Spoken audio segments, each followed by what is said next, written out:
Where'd you get your intro music? Hello, and welcome to another episode of Stu and Nunn, an online radio show and podcast focused on national security, policy, politics, and selfless service. We're here to give you an honest opinion, a different perspective, and hopefully a few laughs. We do this by not only interviewing guests, but also sharing our own perspectives and asking you, the listener, to interact with us on our chat room, via our Facebook page, and of course, on Twitter. Keep it funky. Keep it funky. Hey, every time I hear that "keep it funky," I get because we're a couple of older middle class white dudes. It's very white in here. Yeah, that cracks me up, but I love it because that's my boy Stu. He is not here tonight because he's doing something super important. And truth be told, I'm going to tell you what he's doing because I'm angry due to a level of jealousy. He could not make the show tonight because he won some tickets to the Buffalo Sabres. Oh. They're having a great season. Good luck to them. And good luck to him tonight at the game.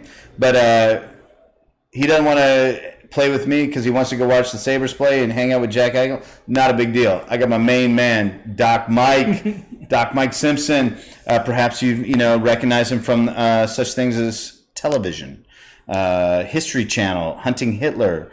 Perhaps you recognize him from Mind of the Warrior. Little things. Sheepdog. Little things. He's not a big deal. Maybe you saw me taking out my garbage in my underwear this morning. Could recognize me from that as well. If you live in Georgetown, near the village, it's not the prettiest sight. It's not good. It's not the prettiest sight. But we are here in the Southern Studio, also known as the Ivory Tower, on the Georgetown Square, the most beautiful square in all of Texas. And tonight, Mike and I are going to hang out. Doc's going to spew the knowledge, educate my Canadianness, and we're going to talk about all things that come up.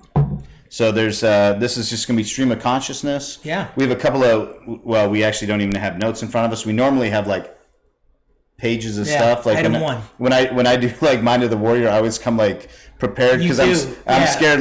This is my Rogan opportunity. It's ridiculous. I'm gonna be ready. You are. But today we're whatever, dude. Yeah, dude. When you showed up with 3 pages of notes, I felt really bad. It was you had the statistics and everything. I was like, holy shit. Well, that was good. But we were talking about some very specific stuff. I believe that you should not. While I would love to just sit here and spew whatever comes out of my mouth, because some of it's gold, some of it's not, some of it's bronze, some of it's uranium. Yeah. But I got a lot of pewter. Yeah. What I'd really like is to not embarrass myself. Yeah. Super easy to do. My wife's probably watching, and she's like, "And you do that frequently." But no, if you have the opportunity to go on and someone's asking you to speak to something. Be knowledgeable and be prepared to be wrong. Yeah. And accept it. Recently, you and I both are big Joe Rogan fans. Yep, big time. And my main man Cody, watched this Netflix documentary a couple weeks ago called Game Changers. It's this vegetable protein, plant-based protein documentary. And he's like, "Hey, you got to watch this thing." And immediately I was kind of like, "It sounds like veganish," which is code word for militant and crazy. But then I listened to a podcast on JRE, the Joe Rogan Experience, where they kind of debunked it. And then immediately following that, the producers and the creators of the movie came on. They were like, "No, we're actually going to debate this." And so they talked about some things, and I was like, "Man." Whether I agree or disagree, I love how people can be corrected. But the dude came prepared. Yeah. He had slide decks. Yeah, 100%. And over 100 slides. Yeah, when he was going, go to slide 138. I was like, wow, you're really fucking prepared. And he was like, well, I did about 100 hours of research to prepare for this. I was like, man, I appreciate you. Yeah. I believe in that. So that was a long rabbit hole. But Mike, it's been a couple months since you've been on the show. It has, yeah. A lot of things have transpired. between then and now, you stay busy. You're still practicing medicine. You're still traveling. You're still a subject matter expert for a medical company. Why don't you tell us about that real fast? Yeah, so I'm medical director for a company called Persis Medical. We're best known, kind of our mainstay is the Israeli bandage. Okay. So we're headquartered in Houston, but we also have a headquarters in Tel Aviv. So the Israeli bandage isn't just because it is from Israel. No. But if you're... It is proprietary. It is proprietary. But if you're a door kicker, pipe hitter, operator. Yeah, I got to think of all the keywords that are coming. SHOT Shows around the corner, so you got to say all the right thing. Yeah. The appropriate pant wearer. Yeah. The Israeli bandage is a pressure bandage. It's quite large, and it allows you to do a multitude of things. One, pressure. It's also the sterileness, the packaging. Is the packaging proprietary? No, the packaging, it's a dual packaging, but that's not proprietary. Okay. A lot of companies do that. What's really proprietary about the Israeli bandage is the pressure bar and closure loop combination. So because of the pressure bar, it basically gives you it's almost like pulling it through a pulley. Right. So you're able to get more tension back on the wound. So it's not all just brute strength. Yeah. You know, in the old days, I did the sticks and rags in basic training in 1984. Right? Twirl them up. Yeah, we had the old cravats. Yep. And it's the old bandages. The long tongues for the or tails. Yeah. So it was like regular bandage, you tie it off, and then you should get a fingertip in. Yeah. Pressure bandage, or it was 2 knuckles, then 1 knuckle, and then that didn't work either. Now I'm putting the tourniquet on. This is way before TCCC. We didn't know what we were doing. That was a common skills task, by the way. How to apply a pressure. Yeah, for everybody. It was on. Not only was it on EIB and everything else, but it was a common skill. And then what a lot of us did, SF Medic started doing, is I would carry field dressings with ace bandages, and I would cut the tails off. And I'm like, fuck it, I'm going to slap it on and I'm going to ace bandage it. And then somebody said, let's sew the two together. And then somebody else said, let's sew the two together and make this wazoo pressure bar. And that's where the Persis Israeli bandage came from. No, we all carried it. And I was fortunate enough to only witness it being used. I didn't have to personally use it, to which I'm kind of grateful for.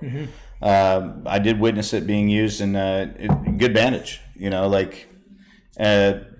the necessity is the mother of invention, right? And, 100%. And to see that come to fruition. So it's great to see someone like you that is definitely a subject matter expert in military trauma medicine representing that and taking it to the world. You're also, known for your dynamic personality on television.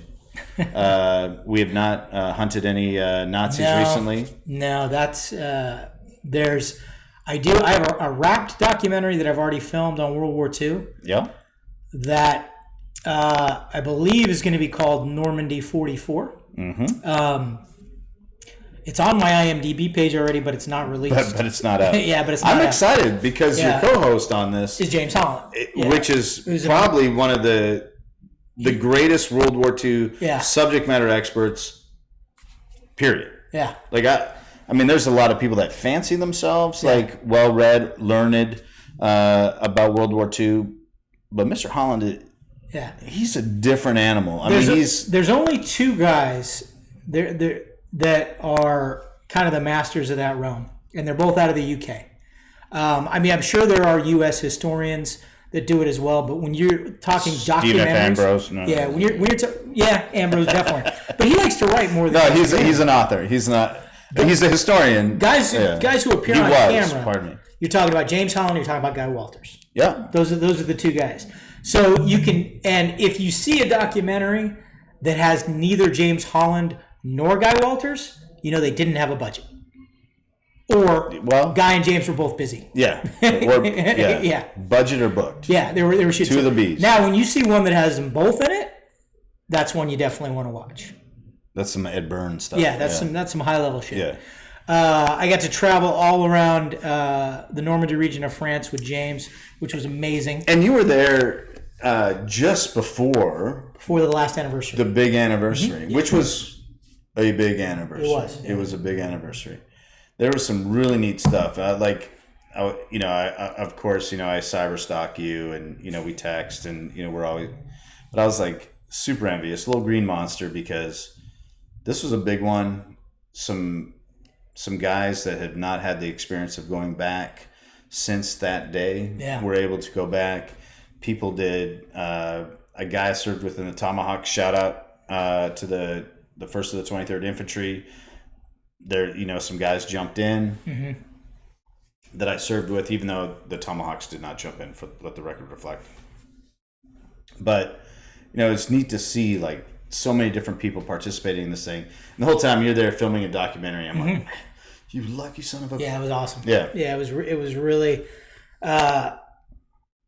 we didn't get it edited in time, or should I say the editing team didn't get it edited in time to release it on D-Day, but they weren't really worried about that because they were like, we don't want to get lost in all the background noise of all the other D-Day documentaries that are going to be out there. This one is a little bit different. If you're the type of person, and I know you are, that watches documentaries and you go, what? Yeah, you kind of, okay, you covered the whole strategic thing, and then you picked one or two individual soldier stories.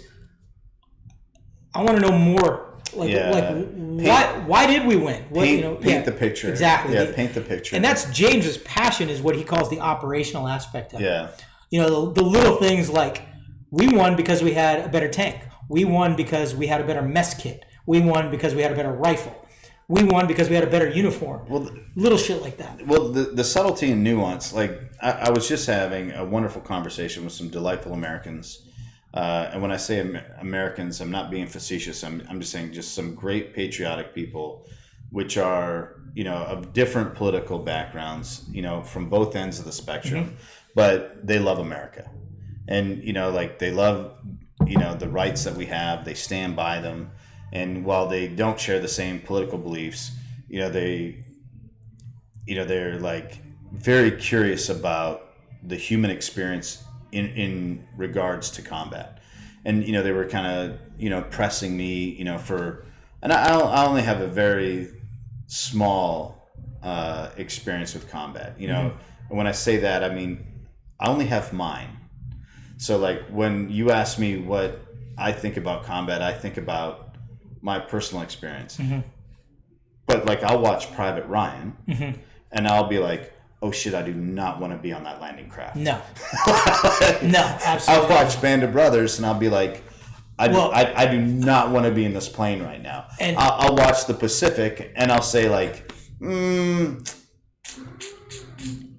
sir. I can't watch the Pacific at all. No. Yeah. Yeah. That's a hard one to watch. You got to really want to know that story to watch that. No. Yeah. I mean, it's very well done, very well written, very well acted, very well shot. But it's not for the squeamish. No, if you're interested in reality, that's it. Yeah. Like I remember reading Helmet for My Pillow, Poncho for My Bed. Did I say that right? I believe. I hope I did. And talking about Guadalcanal and like that experience, and like, I'm like, this can't even be possible. Like, and then I thought of like all their different experiences, and I thought about myself, and then every character in the story I like put to a character from my life, a soldier that I served with. I'm like, I don't know, like that is a different level. I've seen guys rise up in moments that you're just like, I've experienced gallantry. I've experienced heroism. I've experienced like true bravery. I've experienced love that you can't imagine. The love, I mean, when I say that, I mean a guy willing to do the unspeakable to get to something that is just highly unlikely. And you know that the only thing motivating him is the love of what he's trying to do. And when you think of Tarawa, Guadalcanal, and you think of like, of course you have the iconic and what everyone talks about in terms of Iwo Jima, but you're just like, yeah, bro, like that was a long way into a very it was a slog. It was a big slog. No, like, and a shout out to all the devil dogs out there. You know, like I might make fun of you post World War II. Yeah. I'll never make fun of anyone. No. Anyone involved in the Pacific of any kind.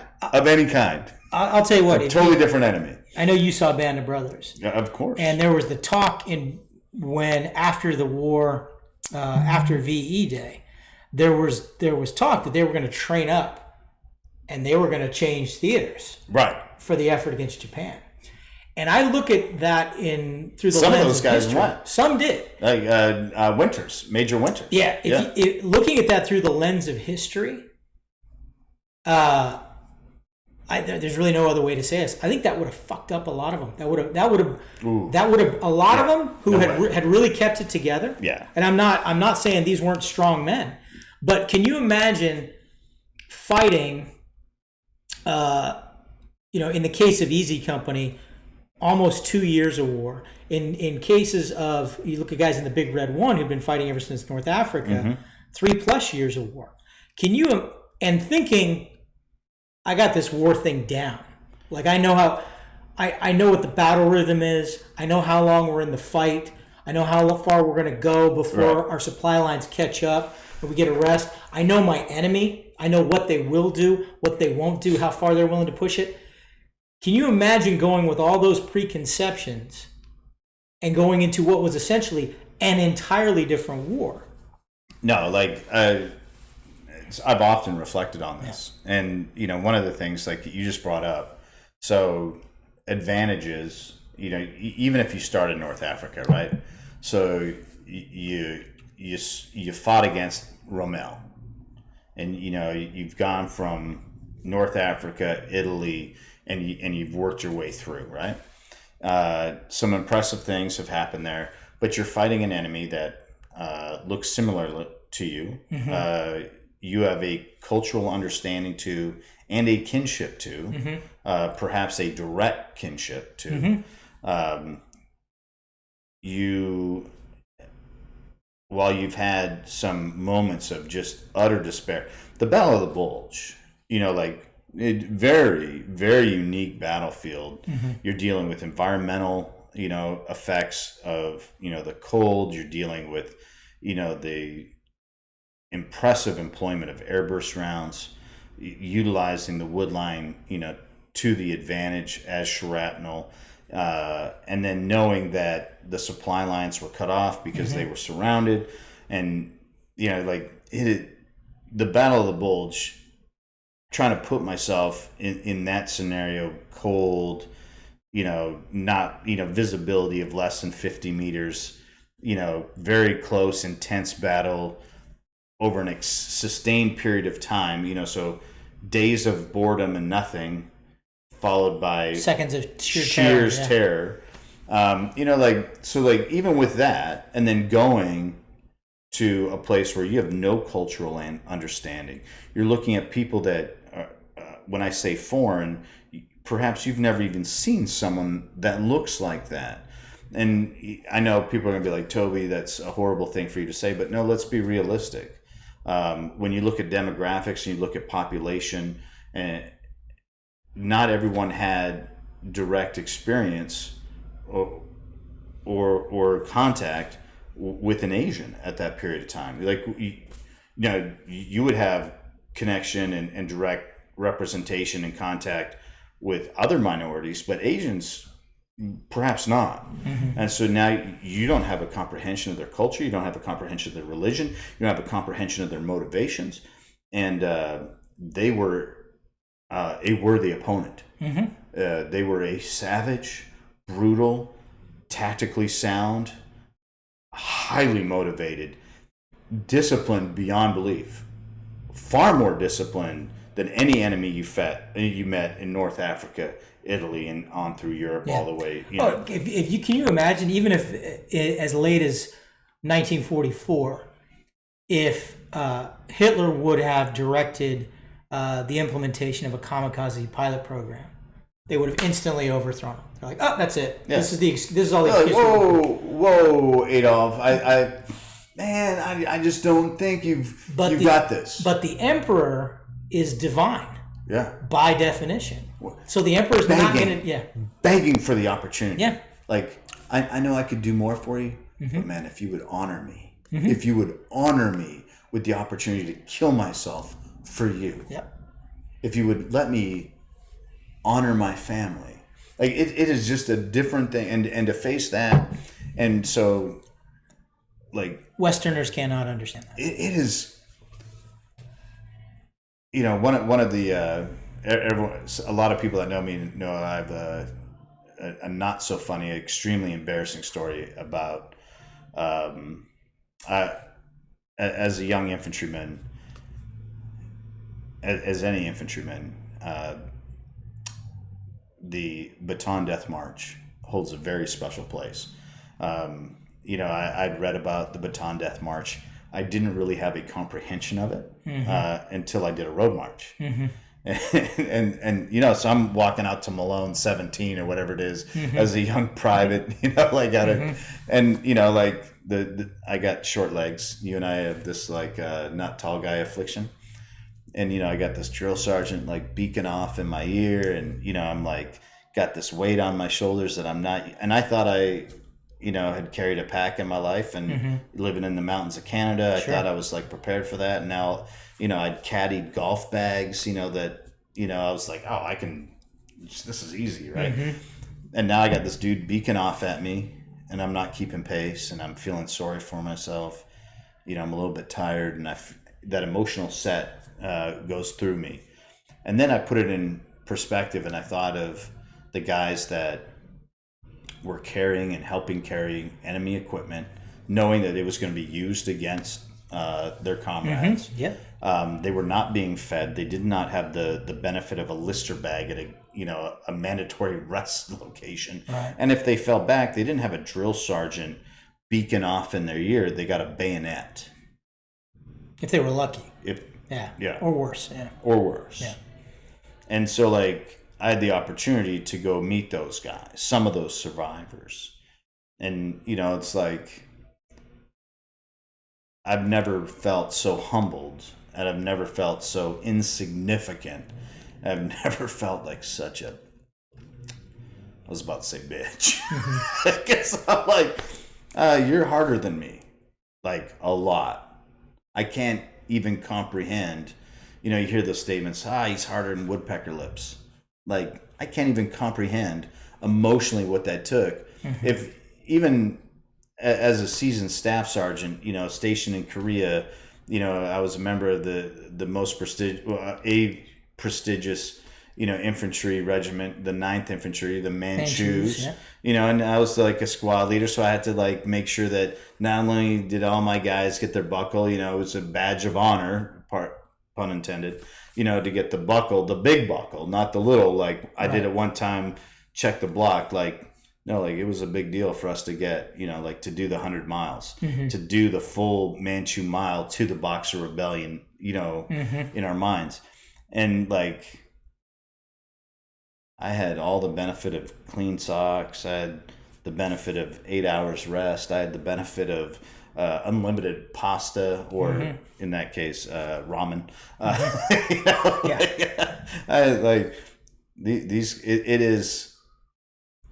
it is a different comprehension, and the environmental effects, when you think of the entire Pacific, when you think of all these things, it is different.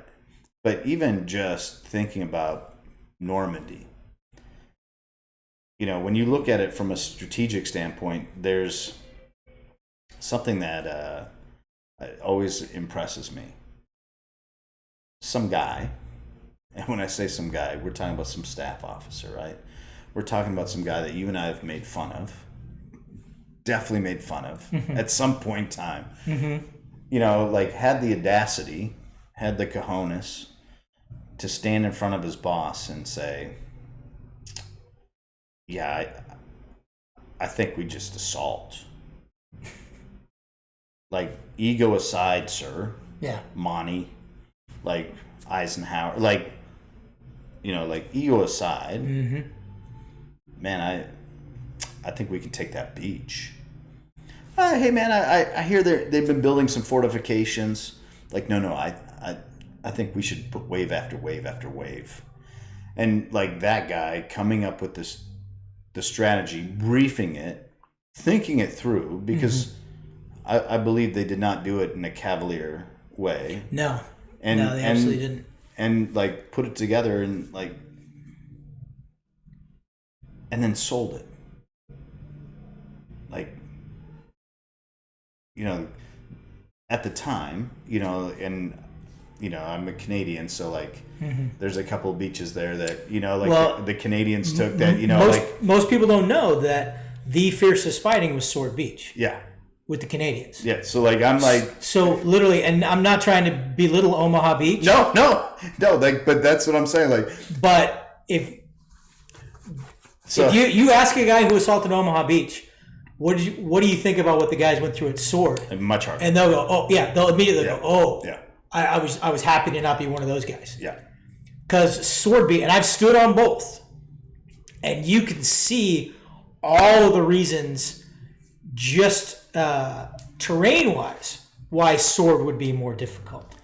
And then just the level of fighting, some just flat-out bad luck. It was interesting to be there because they were talking about mortar rounds coming down on the Canadians as they were trying to get across the beach. And I stood there and I had a guide with me who gives us a tour all the time. I'm looking at the beach and I go, this is about where the EOP was, wasn't it? And he goes, yeah.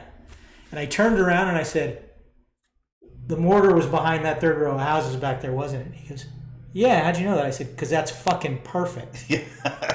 I said, that's literally perfect. Canonized. Protection field, protected, like, yeah. Yeah, it's like 3 rows of houses. I'm like, and I'm like, they were test firing this shit for weeks before they came in. Minimal bracketing, everything's registered. Yeah, it was everything, and that's, you knew because, you talked about the obstacles they put out. You knew based on the obstacles. They forced you into, That's where your reference points were, so. No, and of course, like the Canadian force, when you look at the grand scheme, didn't have the political leadership to get it a better fight. Yeah. Like there's a lot of jokes and commentary about like the invasion of Iraq and how like a light infantry air assault company was able to take Mosul instead of Baghdad. Right. Right. So it's like, because that's called political power. Right. Like that's someone going like, hey, Tommy, I think it would just be cooler if I handled this and let the third ID, a mechanized force with like limited manpower, operate in the largest urban empire. That sounds pretty awesome, but I was kind of thinking. So like the Canadians didn't have didn't have the political leadership to, get them a better fight. They were definitely the smallest voice at the table. Yeah, so but not to take away from the fact, and the reason I brought this up, the American leadership, the political leadership, were hesitant to enter the war. We're hesitant to like be involved at any major level, and like this is a hard sell because now we're talking about a full frontal attack, a multifaceted frontal attack, and it's going to come undoubtedly at the cost of human life, America's greatest treasure. And you have to agree to that, knowing up front, we post, World War II, the Warsaw Pact versus, NATO. We look at training doctrine. Warsaw Pact had a 10% attrition rate, fatality rate in training as an an acceptable standard. And, we're like, 1% is not acceptable. Like we treasure human life in a different way, and this is one of those moments in time where it's like, to accomplish this, to affect the outcome of the world. And this isn't some social justice warrior standing on some podium saying, how dare you. No, this is like, hey, we're gonna suffer the world is going to change. And if we do defeat this is this epic moment, JR token, like whatever you want to talk about, some crazy eye floating over the hill of molten lava. Like this is actually that moment. Yeah. And to sell that is hard. Because if you were to sell me to go fight a dude in a bar right now, I'd be like, that's a hard sell.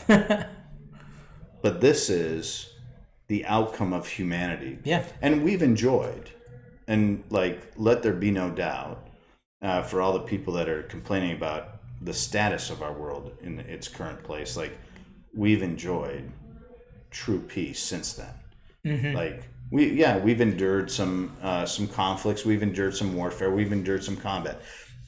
But on the global grand scheme, the decisions that were made to lead into this changed the dynamic of all humanity and of all time. This is one of the most bold and audacious moments in the history. If an alien came to this country, when I was a kid, I was told that the Battle of Hastings in 1066, the invasion of Normandy, or the Battle of Normandy, was the most influential battle of all of humanity because it led to the Magna Carta and it changed, the Western philosophy, brought us out of the Dark Age. I disagree. The Battle of Normandy in 1944, not 1066, wasn't William the Great. It was some great guys. Some of them named Bill. Yeah, Joe, Sam, Harry. Yeah, there were some great Williams. Frank. Yeah. It changed the outcome of all of humanity. And if an alien force or life being came to this world and they wanted to see like where we made a stand, like if you don't put that as one of the top moments, I think you're wrong. No, I agree. I agree with you 100%. And I'll tell you something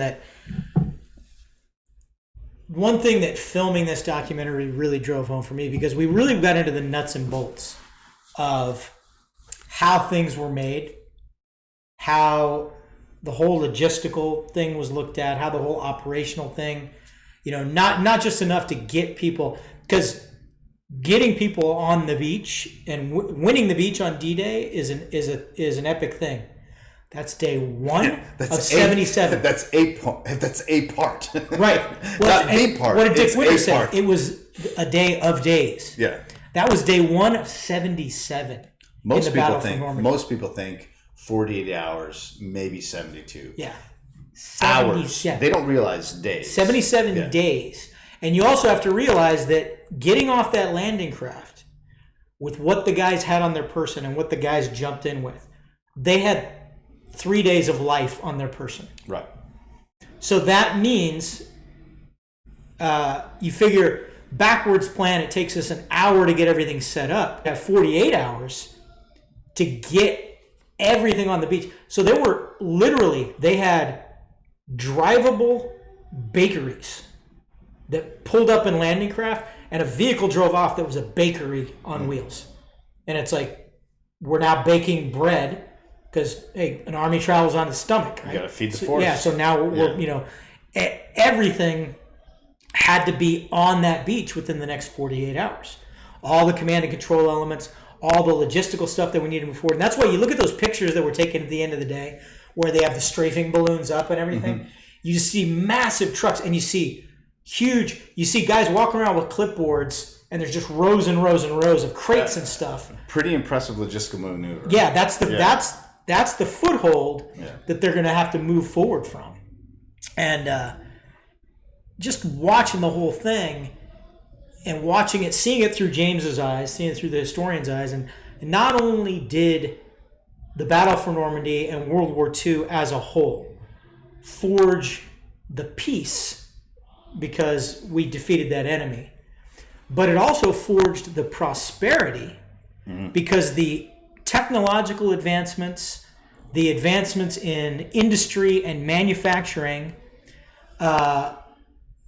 the things that there's a line in Band of Brothers when they're interviewing the guys, And he goes, yeah, when you were over there, you felt like you could do anything. You learned how to improvise. You learned how to do this. And you got back.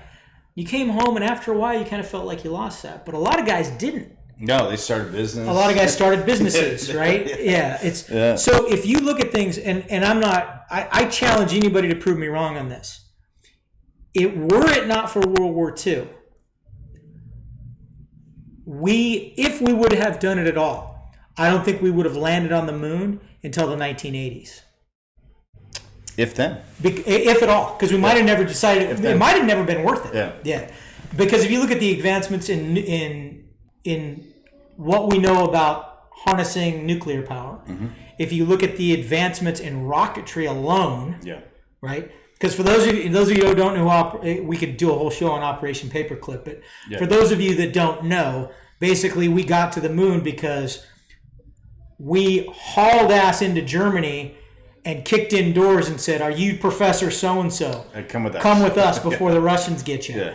And all these guys came back and worked for NASA. And NASA was started. The founding member of NASA was actually someone that we repatriated. Repatriated. So us being a world leader, an industrial superpower, all stems from World War II. The relationship that we had with our with our NATO partners, which of course that's in the news here recently. Oh, let's touch on it. Yeah, we can talk about that. Yeah. But that relationship when you and I were coming up was viewed totally differently. I would say that the NATO relationship up till the moment that the wall came down was looked at through a totally different lens.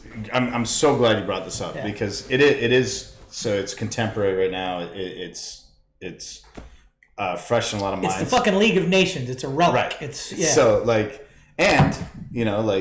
I'm gonna go ahead and I'm gonna play Canada. Okay. you can play USA. Playing Stratego. Or Risk.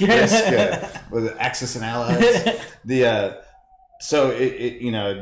NATO's been in the news recently because the Canadian Prime Minister and the French Premier, so Trudeau and Macron, as well as which sounds like a lovely dessert menu. Yeah, it does. As well as Boris Johnson, British Johnson.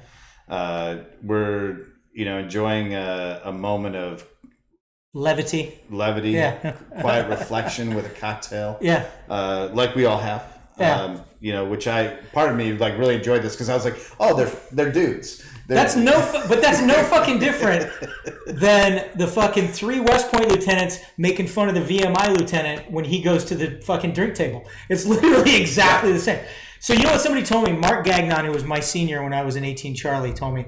He said, "You get 4 guys together of the same rank. And you're watching them under binoculars. I don't give a shit if they're 06s or E3s. They're going to act exactly the same. Yes. They're going to play grab ass. Yes. They're going to establish a pecking order. Yeah. They're going to tell stupid jokes. It's going to be the same."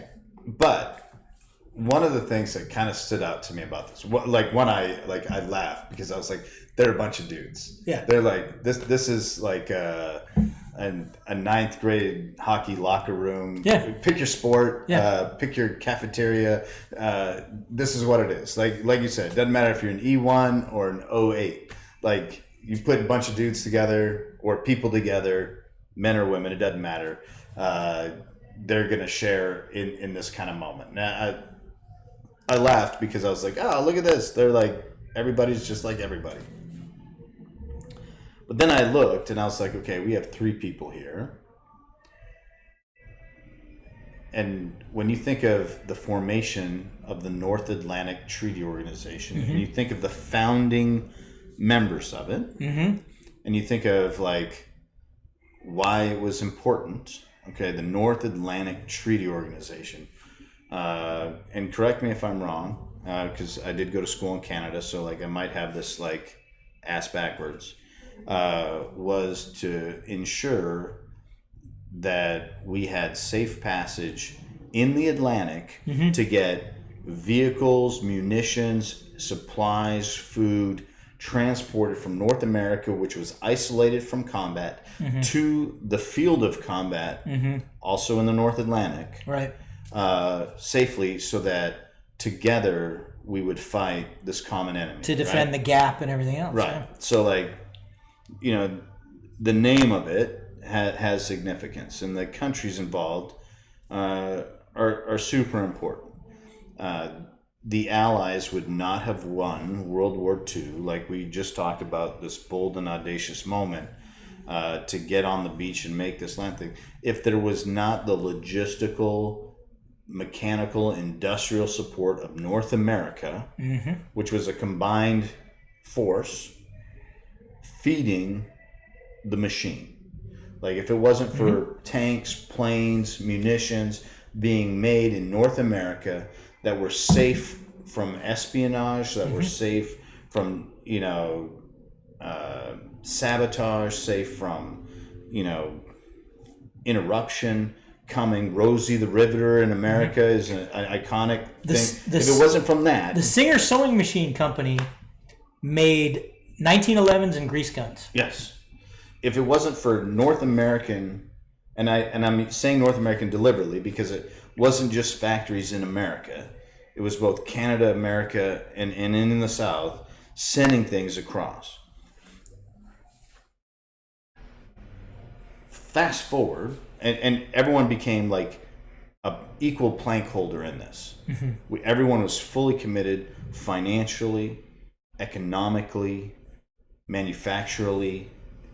Everyone was a plank holder. Everyone was invested. Fast forward to the fall of the Berlin Wall, hence the fall of the Iron Curtain, and we got complacent. Now, like, my boy Trudeau, aka Bieber, is sitting there, making, jokes, and they're deserved jokes. It doesn't matter. Like, this is not a disparaging comment about our commander-in-chief. What this is saying is everybody's had that commander that got the microphone put up, and you just sat through 8 rehearsals of this event where it was like remarks complete. And all of a sudden you get this, I'm going to be the Dragon Slayer speech that goes on for 52 minutes while you're standing at, attention and parade rest, and you're like, fuck my life. Like, uncool, bro. Yeah, we're definitely going to talk. It doesn't mean like I don't support the chain of command, but I'm definitely going to be like, bro, you could have surmised like an hour ago. And I get that. The closest I think I ever came to wanting to take my own life was during a Wesley Clark speech. Yeah. Oh, I might. That fucker. Oh, yeah. The Supreme Allied Commander. Yeah. I enjoyed that in the Balkans myself. It might have been the same speech. No, this was in South America, so no. Oh no, I endured one of his speeches in Bosnia Herzegovina at Tuzla, and yes, there was a microphone, and it was a little long. That man loves a microphone. The only thing he loves more than a microphone is the camera. Yeah. And it was a little long-winded. Yeah. So, like, I can appreciate that.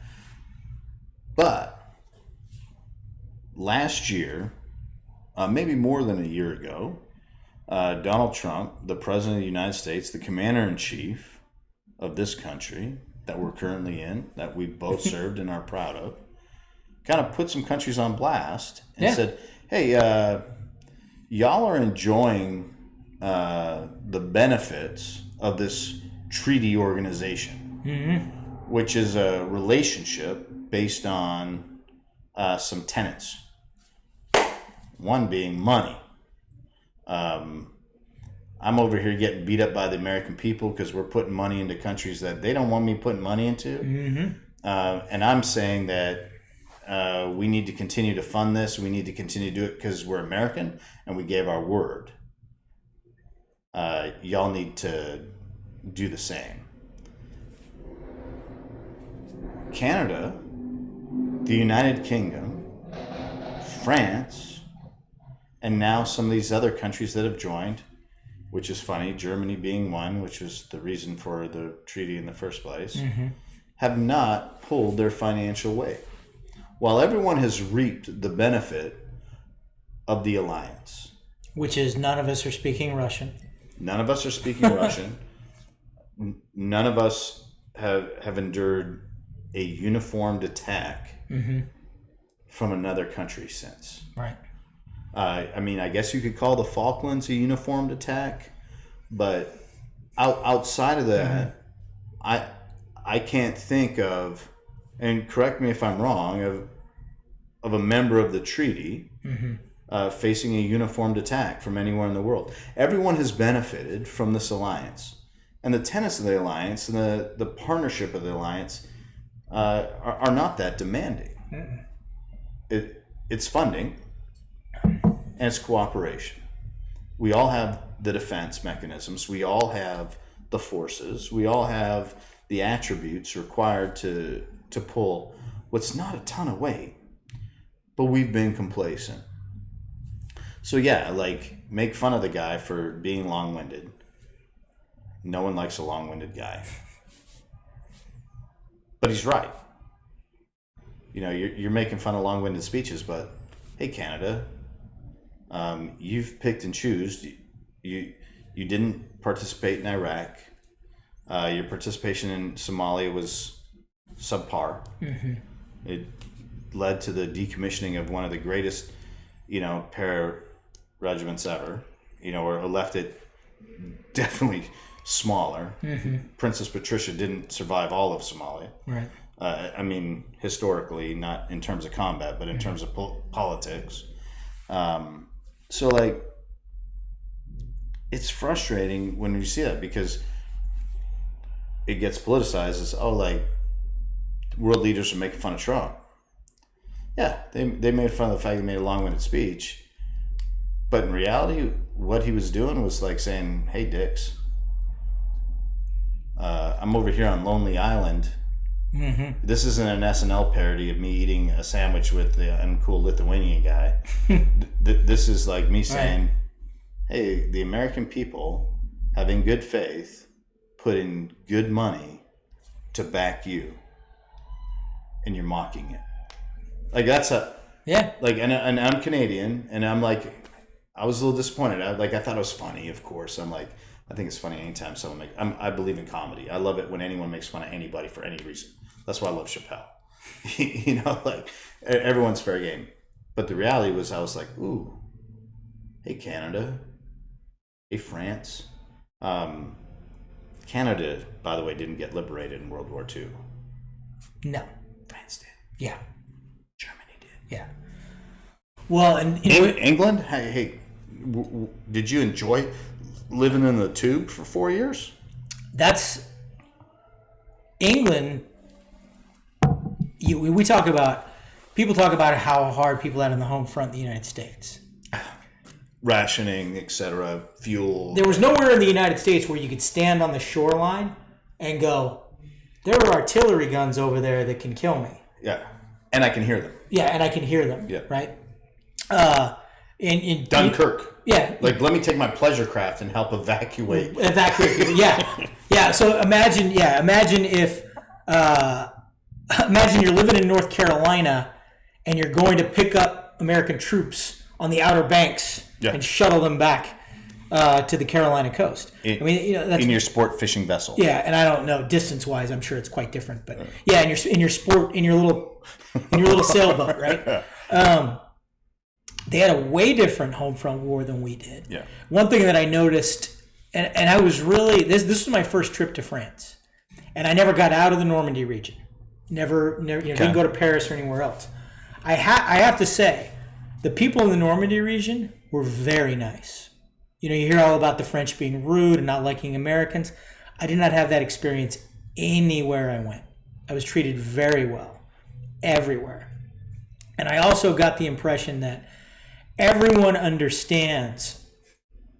A lot of this has been built back up. So a lot of times we were getting out to go to a church or whatever, and there's new homes there. And we're, parking a van and multiple cars there in the way. And we're walking through the park while people are trying to go about their business, or through the museum, or in some places through a church and a churchyard. And they were very respectful of, those guys are shooting a World War II documentary. Hands off. Yeah. Yeah, no problem whatsoever. Respect. Yeah, no problems whatsoever. Really understand and hearing individual war stories about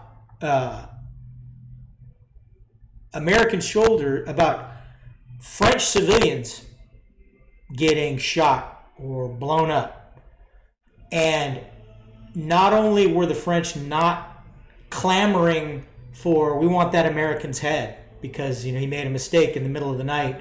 No, thank you. Thank you for coming. Yeah, do you need us to write a statement saying it's all good?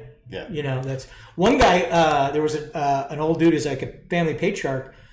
Got pissed off because they were just trying. There was a language issue, and they were just trying to question him. And he got pissed off. He started swinging at people, and somebody even ended up pointing a gun at him, and he grabbed it, and it went off, and he got shot in the stomach.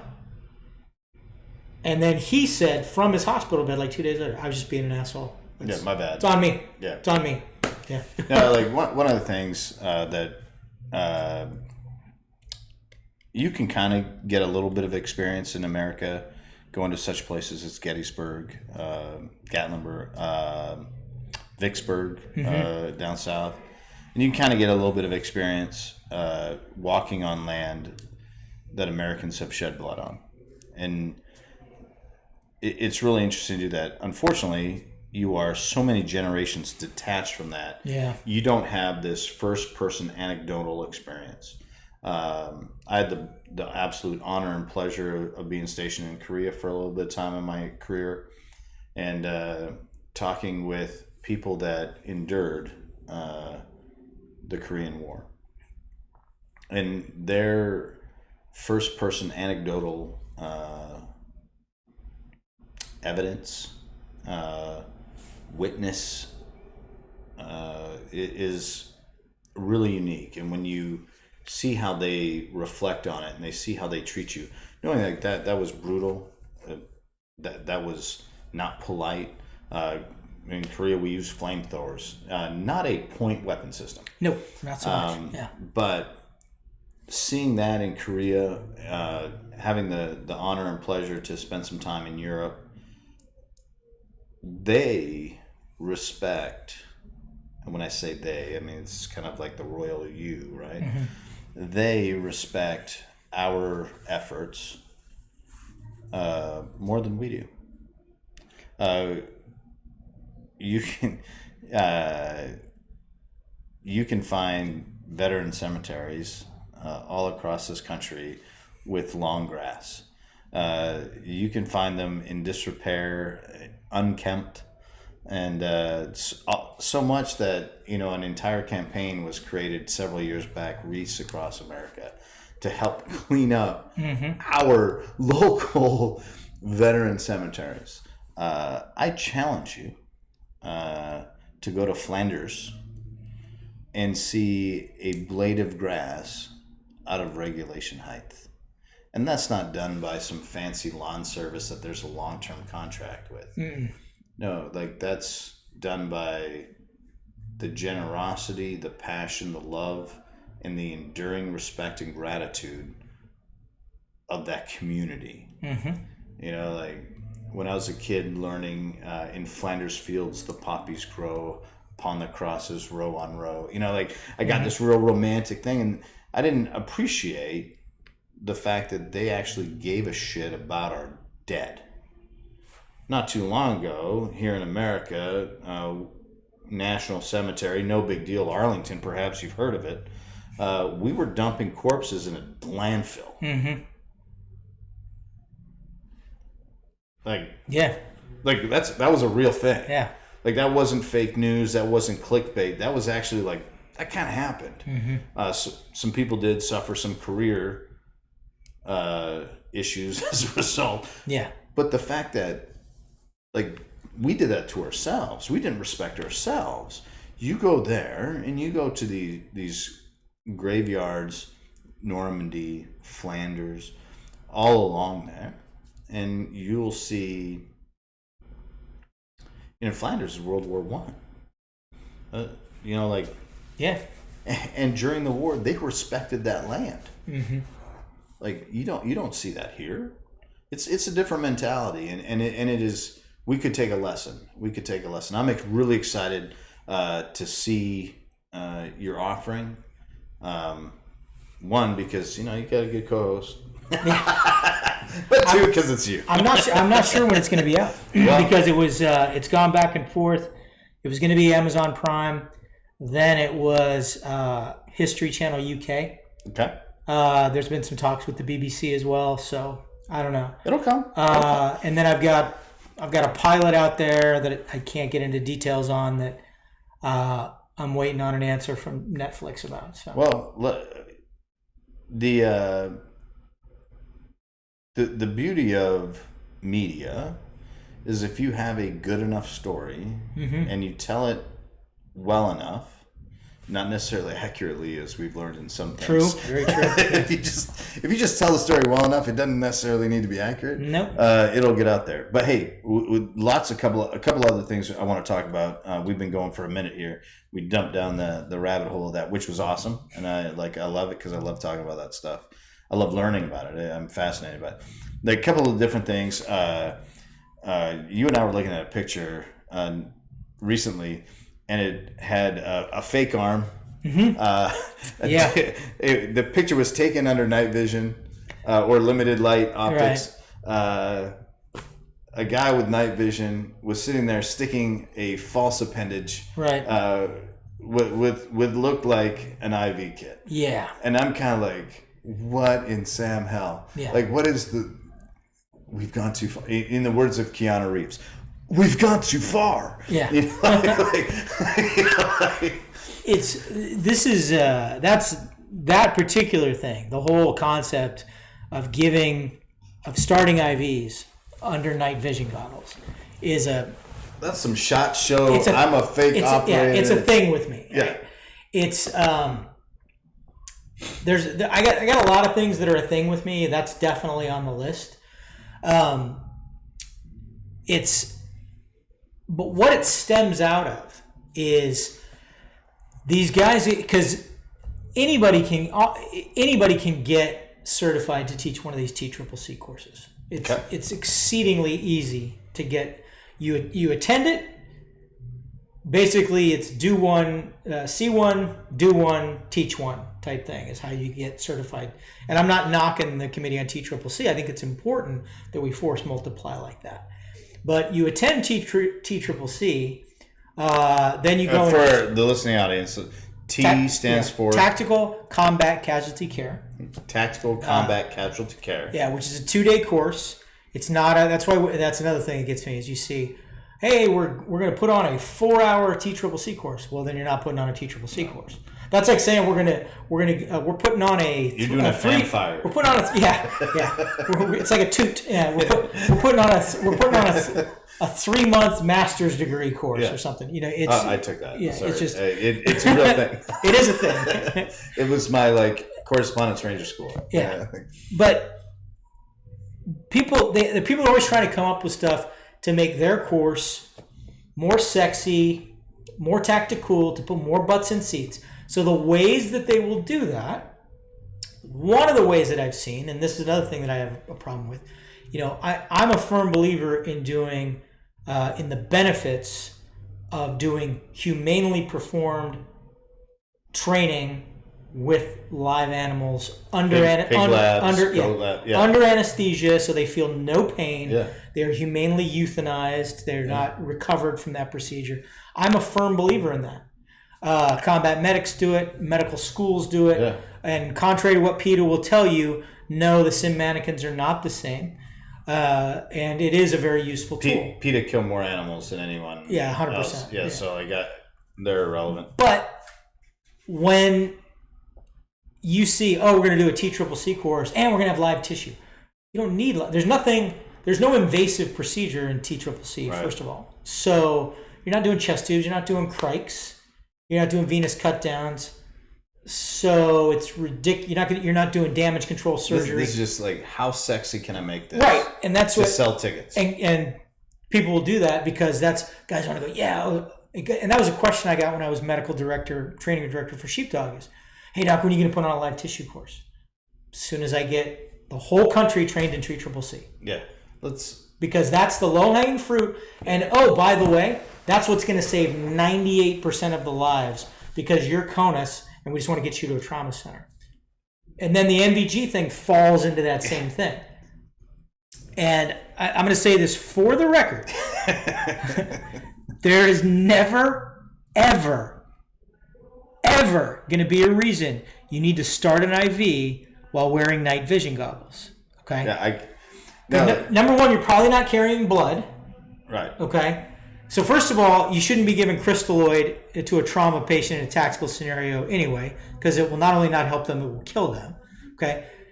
Most people are not carrying blood. I carried blood into a firefight, okay? But not everybody has carried blood into a firefight. Right. And do you have the right type? Right. Yeah. Yeah. Well, we can talk about walking blood bank. We can talk about we talk about Rollo. We can talk about all that stuff. But most people are just starting a line to give crystalloid, especially if this is not.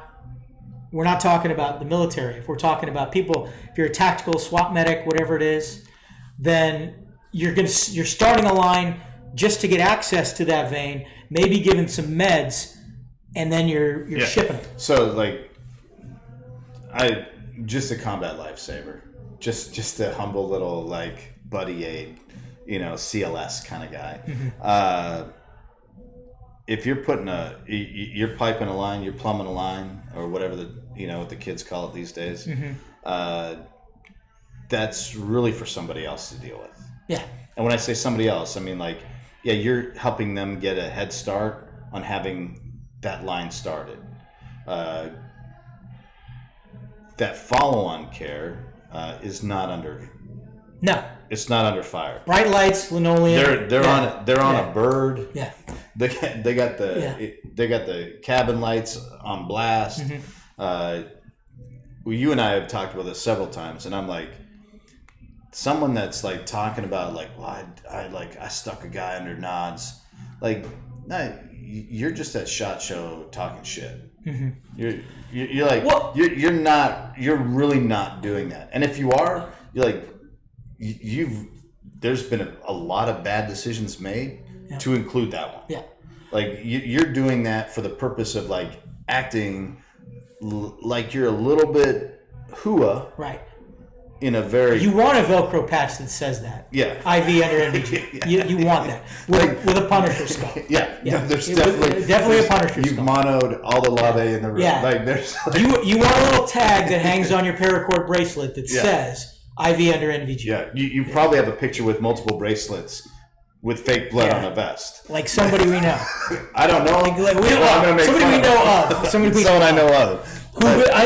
I'll bet you he has told people he starts IVs under NVG. No, I remember, we had a wonderful PA. His name was Robinson. Great Kiwi. Loved him. He was enlisted before, grew up in Ranger Regiment, left Ranger Regiment, got commissioned, became a physician's assistant, and then, had spent the majority of his time in his career on the line, doing great stuff. Mm-hmm. And, I remember him saying, worst case scenario, you're putting an IV in a foot. The worst case scenario, as a combat lifesaver or as a frontline medic, a 68 whiskey as they're now called, they used to be 91, 92, 91 Bravo. Worst case scenario, you are finding a suitable location that's not on an arm appendage, right? You're looking for, people are like, oh, I can stick it into, and there's this, even though it's the internet, it's still a family show. I can stick it in here. I can stick it in a forehead. I can stick it in, and he was like, if you can't get it in an arm and you're transitioning to foot, well, things are really bad for that guy or gal. And, the common sense rule of like you said, if you are administering under limited visibility, you have full visibility. The enemy will have limited visibility. like you're going to shelter what you're doing. You're going to give yourself all the benefit of that. You're trying to save someone's life. We're not trying to be tactical at this moment in time. We're trying to be practical. Right. So like, I need as much light as possible to make sure I sink this into the sky. You can cover me up with a blanket and I'm going to have a headlamp on. I'm making the scenario. By the way, you or somebody else should have a blizzard blanket with you, because if you know your March pneumonic, hypothermia is one of the things you have to treat. So you're going to cover up that patient. To me, if you primarily want IV access, if you're like, okay, this is somebody who needs meds, needs something for pain, or he bled a good bit before I got the tourniquet on. He's not in dire straits right now, but as soon as I get him on the aircraft, I'm going to give him blood, whatever. Okay, now my headlamp's on, or my blizzard blanket's over me, my headlamp's on. I got a couple of hooves on either side holding the edges down, making sure light's not seeping out, and I start my IV. If it's a little bit quicker, like, fuck, I need this now, okay? An IM shot just to fucking calm him the fuck down, and then I'm looking for an IO site, whether that's the sternum, the humeral head, the tibia, whatever it might be. And the thing is, too, is if you think about how long it takes to do an IV without NVGs. Right, but we're talking about a doctor. Yeah. You are a doctor. So, like, last I checked. Listening audience, perspective, lens, doctor talking, not a doctor. People taking a TCCC course, not doctors. If you're in a shooting in Walmart, so the people that are paying to take these courses, no offense, maybe you have them in your like one-man militia. You have a set of nods. If you're a good hog hunter in Texas, you should invest in some. But you're not carrying your NVGs into Walmart so that you can buy Captain Crunch when that mass shooting goes down, that you're like now trying to spring into action. You don't have an aid bag. You're not plumbing lines. You're not doing... You paying to take a TCCC course in America doesn't translate to the battlefield. And the people that are paying to take that course, this is a feel good to be a cool guy course. Right. Like, hey, well, and they're really getting cheated. I've watched Navy SEAL movies. I want to have a Navy SEAL experience, so I'm going to go let this guy make me do lunges, flutter kicks, and pull-ups, and then he's going to hold my hand under the fucking bathtub water for a couple hours so I get this like really cool fucking shit experience. And I'm not making fun of naval special warfare. I'm making a statement about people wanting to be something, be like something, want to be able to say that they experienced something, and people exploiting that, taking money to give them some bullshit experience, which isn't going to help. And what ends up happening is when that moment arises, when you're in that Walmart, that Home Depot, or whatever it is that this mass shooting kicks off in, because allegedly we have them a lot, you're going to be ill prepared, because instead of focusing on doing what you should do, apply pressure, contact, emergency services, stabilize, treat for shock, raise feet, comfort, speak with confidence, reassure the casualty, like all the simple things, like the 8 steps of evaluating a casualty, which they should be teaching in these classes, which they do. But what I'm saying is, instead of like focusing on that, you're going to be like, oh shit, I need to focus on 12 steps above my fucking pay grade to do something that I'm never going to do. And I'm going to screw this person up. Like that's the whole common sense, the fifth principle of this is what cracks me up, because it's like, yeah. And I want to jump back to that guy we were making fun of a few moments ago, but like, I'm going to pay money to put an IV into a fake appendage under NOS. This is what's wrong with the tactical community. The kind of the last line of defense argument I ever got from somebody on this was, well, all right, maybe 999 times out of 1,000, it's not going to be necessary. And maybe not even that one other time. But what's the harm in training it? I'll tell you what the harm in training it is. Did you spend an hour on that block of instruction? How many more reps on placing a tourniquet could you have gotten in that time? How many positioning the airway techniques could you have practiced? How many primary and secondary surveys could you have gone over in that time? How many casualty care? Because we skipped over finger sweep and went straight to let me get some knots. Let me get some knots. Yeah, and okay, not aside from the fact that most municipalities don't have enough NVGs for their operators. They definitely don't have enough for their rescue task force or for their TAC medics. Yeah. I know guys who own their own nods, and that's great. Okay, but to me, I mean, you should always, and see, I'm a little bit old school. That I get a little bit claustrophobic under nods, so I'm looking for any excuse to flip them up and go to white light anyway. We're talking about human life. Yeah. We're talking about best chance of success. Yeah. Like, if your mentality is like, I want to challenge my skill set with someone else's human life, right? Fuck you. You shouldn't be doing like you know what? If like that's like I'm so cavalier. I'm so maverick with my behavior that like I'm gonna gamble on a skill set that's irrelevant with your life. Mm-hmm. Yeah. Like, So. Hey, I know you came in for a runny nose. I've been, trying to work on my pulmonary, like hand resuscitations. Mm-hmm. I think I'm just going to open you up and see if I can just get your heart to pump. I know you're only here for a bloody nose, but I just want to see if I got the skill set. Said no doctor ever. Yeah.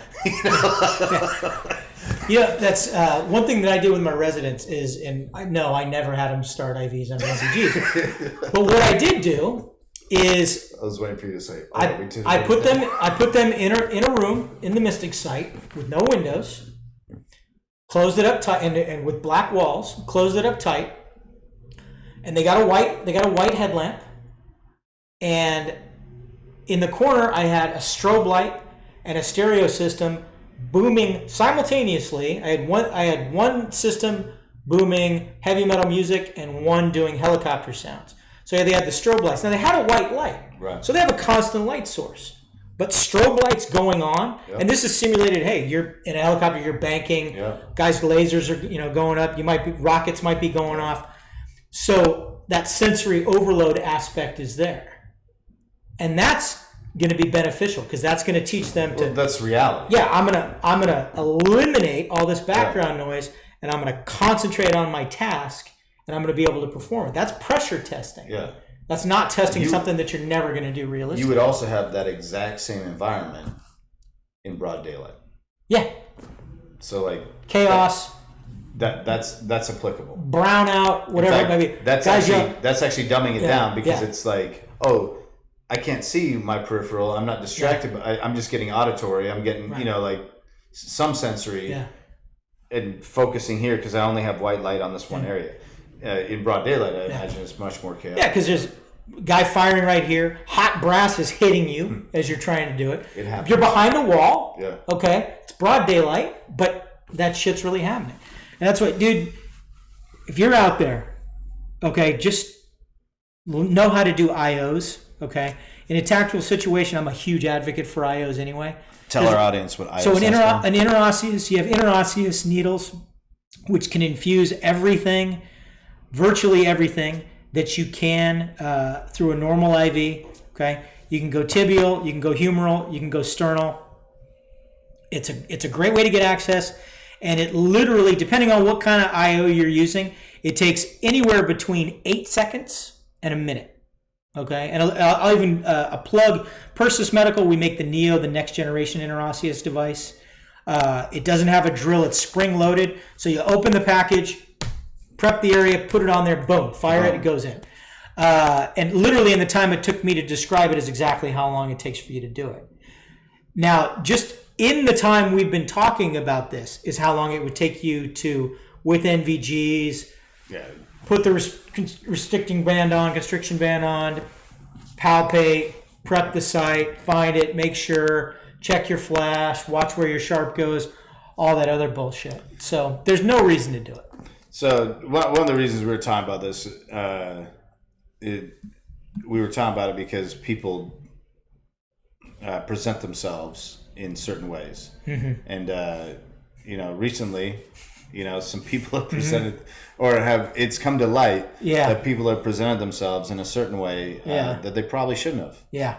I'm going to go ahead and use this guy. I don't know him, for the record. Never met the dude, and I don't care if he gets offended if I talk shit about him because I'm not concerned about him as a physical threat in any way, because apparently weighs like 115 pounds, and he fucking puts fake muscles on, and so I'm just going to go ahead and say we're just going to say that we're prefacing the next 20 minutes with the word allegedly. Allegedly, everything. Allegedly. So now you can't sue us. Yeah. So it came out that this photogenic veteran type person, his name was Landon Steele, not only misrepresented his military accomplishments, misrepresented his, shall we say, life in general? Yeah, apparently has misrepresented name. But from what I'm understanding, it's legally changed. So he's misrepresented his deployment experience. So I did get contacted by someone who did deploy. Okay. With the National Guard. There's nothing wrong with that. No, absolutely nothing fucking wrong with that. I got a tour under my belt with those folks. There's some of them were fine fellows. There's some fucking kick-ass fucking National Guard units some out there. Were fine fellows. He deployed with the National Guard unit. He says he deployed as a medic. Somebody else told me he deployed as an MP because he had not completed medic training. Yeah, what I understood is he was an MP. Yeah, it was an MP unit. Yeah. I'm 100% sure it was an MP unit. But apparently he said he was an MP, or he was a medic in combat, and this guy told me no, he was an MP. Yeah. He deployed. Yeah. He didn't, and legitimately there are non-medics who have treated combat trauma. Absolutely. So that doesn't preclude him from having treated combat trauma. There's some fine infantrymen. Yeah. That have done some amazing stuff as combat lifesavers. Absolutely, some minimal training. We're talking tension neothorax. We're talking, IVs, nasal pharyngeal. We're talking all kinds of things that nurses won't do. Here in America in ERs. Yeah, that 11 Bravos did. That some 17, well, not 17, but some 19, 22-year-old guy that hasn't washed his hands properly. 3 weeks. Still wearing Nomex gloves, probably.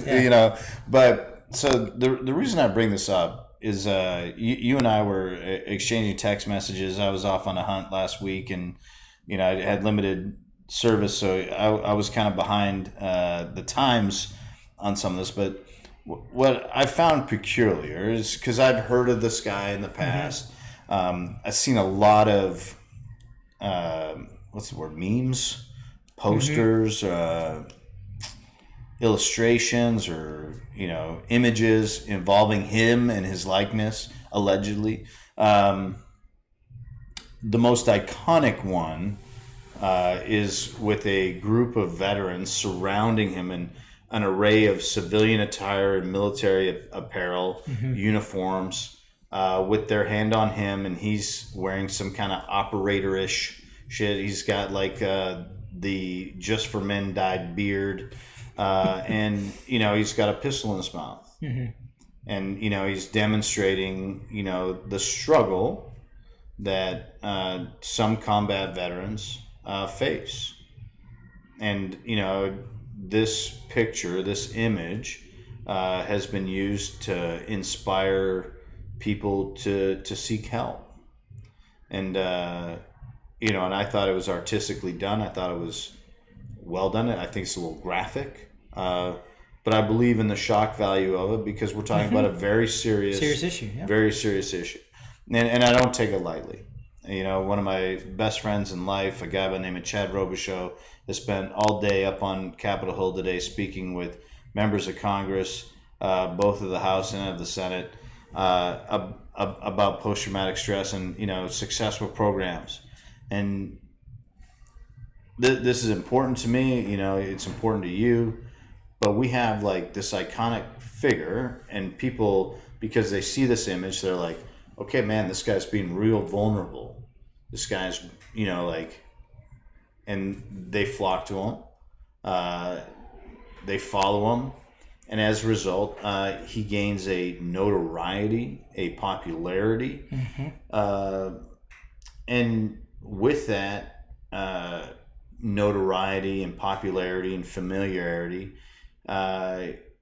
he reaps benefit. And the story that you sent me, and so like this, it's hilarious because I'm like, I got like 1, maybe 2 bars of signal, and I'm on the highest point in the entire area. We're on the edge of Big Bend National Park down there, and I'm like trying to get signal. We're like one of the most desolate places in Texas. I got like 1.5 bars. I'm trying to download this thing. The headline of what you sent me was celebrity veteran. And everything after that, I don't give a shit about. Because those 2 words, like, struck a nerve. I got nothing against celebrities. If you have done something, you've accomplished something that deserves recognition, be it facial, be it academic, be it some kind of pop culture familiarity, God bless you. Good job. Cool, man. Love it. Proud of you. All about that. But that's not what this means. This terminology, celebrity veteran, especially in this case, is not positive. It's not good for the community, because what it's saying is like, I have made a name for myself by being an asshole. Guys that walk around with the stupid shirts that say like disgruntled veteran, watch out, attention needing, the guys who are Molaning all the lobby. Yeah. I got Punisher skulls on my socks. Yeah. My toe caps on. I got a Punisher skull with a Punisher skull. Yeah. I'm wearing all the. I'm about to say a company name that I'm probably wearing an item from right now, but no, the reason it offends me is because to me it disrespects and it takes away from actual effort and accomplishment. You and I have a mutual friend that we can put in the celebrity column. Sure. I believe that we could put Tim Kennedy in the celebrity column. And he's a celebrity for a multitude of reasons. Most of which, pop culture, for his accomplishments and prowess as a martial artist. Not only is he a seasoned veteran of martial arts, he's accomplished. He's been ranked in the top 5 of the world. Yeah. He has attained the level of black belt. In 4 disciplines, I believe. Yeah. In multiple disciplines. He has been tested against the greatest war fighters in the world. He's been tested against the greatest martial artists in the world. He's prevailed and he's endured. And for that, hundreds of millions of people have witnessed these events. When you think of however many people have watched Strikeforce, Elite XP, the International Fight League, the Ultimate Fighting Championship, the UFC, and then to take it, you shared the small screen with him and Hunting Hitler. He had his own Discovery Channel show, Tim Kennedy, Hard to Kill. Celebrity because he's recognized for these accomplishments. Now, Tim will tell you that he's a war fighter first. He'll tell you that he's a combatant first. But he doesn't sell that. What people love about him and what endears them to him is more about his wittiness and his sarcasm and his like cleverness on Twitter and the Instagram, more than it is about selling some bullshit past. If you were to speak to anyone in the special operations community, they would tell you that they know him, or could say that they served in some timeline affected by him, whether they did or they didn't, because he had great contributions to that community, continues to have great contributions to that community.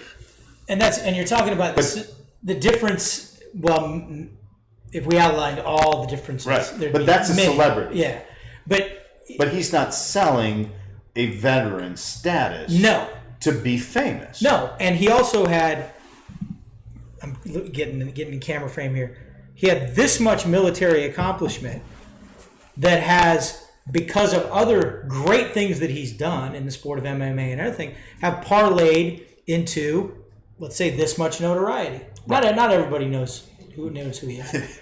Right. But you have a ton of guys out there who had this much and you know what? Hey, this much military accomplishment versus this. But it's more than this. Yeah. Okay, so I give you credit for that. Yeah. It's more than this. You signed your name, you raised your hand. I fucking give you credit for this, man. Yeah. Okay? But when you try to take this much military accomplishment and then you lie about it to make it sound like this much military accomplishment, and then you hope to parlay that into this much notoriety, that's a little bit different. So, it's everybody that I know, and there's in this big Venn diagram of all these, and they've kind of, and I've been lumped into this too. I've been called a bro vet. Okay. I've been lumped in with that, okay, because of some of what I do on social media and everything else. And there's this assumption. The assumption is always there that we all know each other. Yeah. Do you know Steve? People think I get on a helicopter. I go to coffee with Matt Best. Yeah. I've never met Matt Best. Yeah. Okay. I know Tim. I know Nick at Ranger Up, but Nick and I have never been in the same room together. We text and talk on the phone, but we never. Great episode on Mind of the Warrior, by the way. Yeah. Nick's a great guy. Nick's a great guy. I don't know Jocko, but I get that all the time. Like to. Yeah, I'd love to know Jocko, but although I think when you're around him, I think it really is in black and white. Yeah. I think it's like being in Pleasantville, man. It just sucks all the fucking color out of everything. Because I think that's his personality. But guys like this, and I've got the beard and the ball cap going on too. At the Doc Holliday. And I'm often, including right now, wearing 511 pants. Me too. But guys like the individual, jeans, though. The individual that we're talking about, I need to get some of those. Guys like the individual that we're talking about get lumped in. We all get looked at through the same lens, especially because. So, and how many people have gotten this? Oh, you were in the Army? Maybe you know my cousin so-and-so. He was in something to do with artillery. Yeah, so I appreciate where you're going with this, but I want to put a quick little pump on the brakes. Okay. Because the reason I want to pump this is, you were in the Army. Do you know Steve? Mm-hmm. Totally get it. Yeah. You're from Canada. You know Mackenzie? Same thing, right? But yourself. People can call you bro vet. Cool. It's cute. You have a 30-year career. You started as a private, went through RIP, became a Ranger, became a 18 Charlie demolitions expert at Special Forces, then became a Special Forces medic. Then you worked on your education because you didn't enter the Army with an education, so you did all that, and you ended up being like a doctor, not just any doctor, but a doctor of emergency medicine, dealing with extreme trauma, and working with a little organization called JSOC. Yeah, you not bro vet. That's like saying like, hey, Sergeant Major Lamb, aka Kyle, like, hey, what's up, bro? Yeah. Let's there are people that have earned certain monikers in terms of accomplishment. So like, it is easy for me and most human beings to dismiss people that put that kind of moniker on you. Like, you want to call Mike Simpson a bro vet, and I'm just going to smile at you and be like, you clearly don't understand the military. Like, you think Kyle Lamb's just a guy with a hunting show? He might He might be the deadliest human being that's ever walked on this earth. Who knows? I mean, dude's an amazing and great man. Humble, great man. Yeah, nice guy. Jim Reese. These guys, you maybe you see them on news channels. Maybe you see them, you're like, oh, bro vet. Easy to dismiss. Now, there's people that are famous for entertainment. Matt Best is a good example.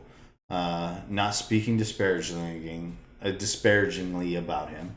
I don't know him. I've met him maybe once, maybe twice, both under party scenarios. So I don't know. I don't think that really counts, because I definitely, wasn't on my best behavior at parties.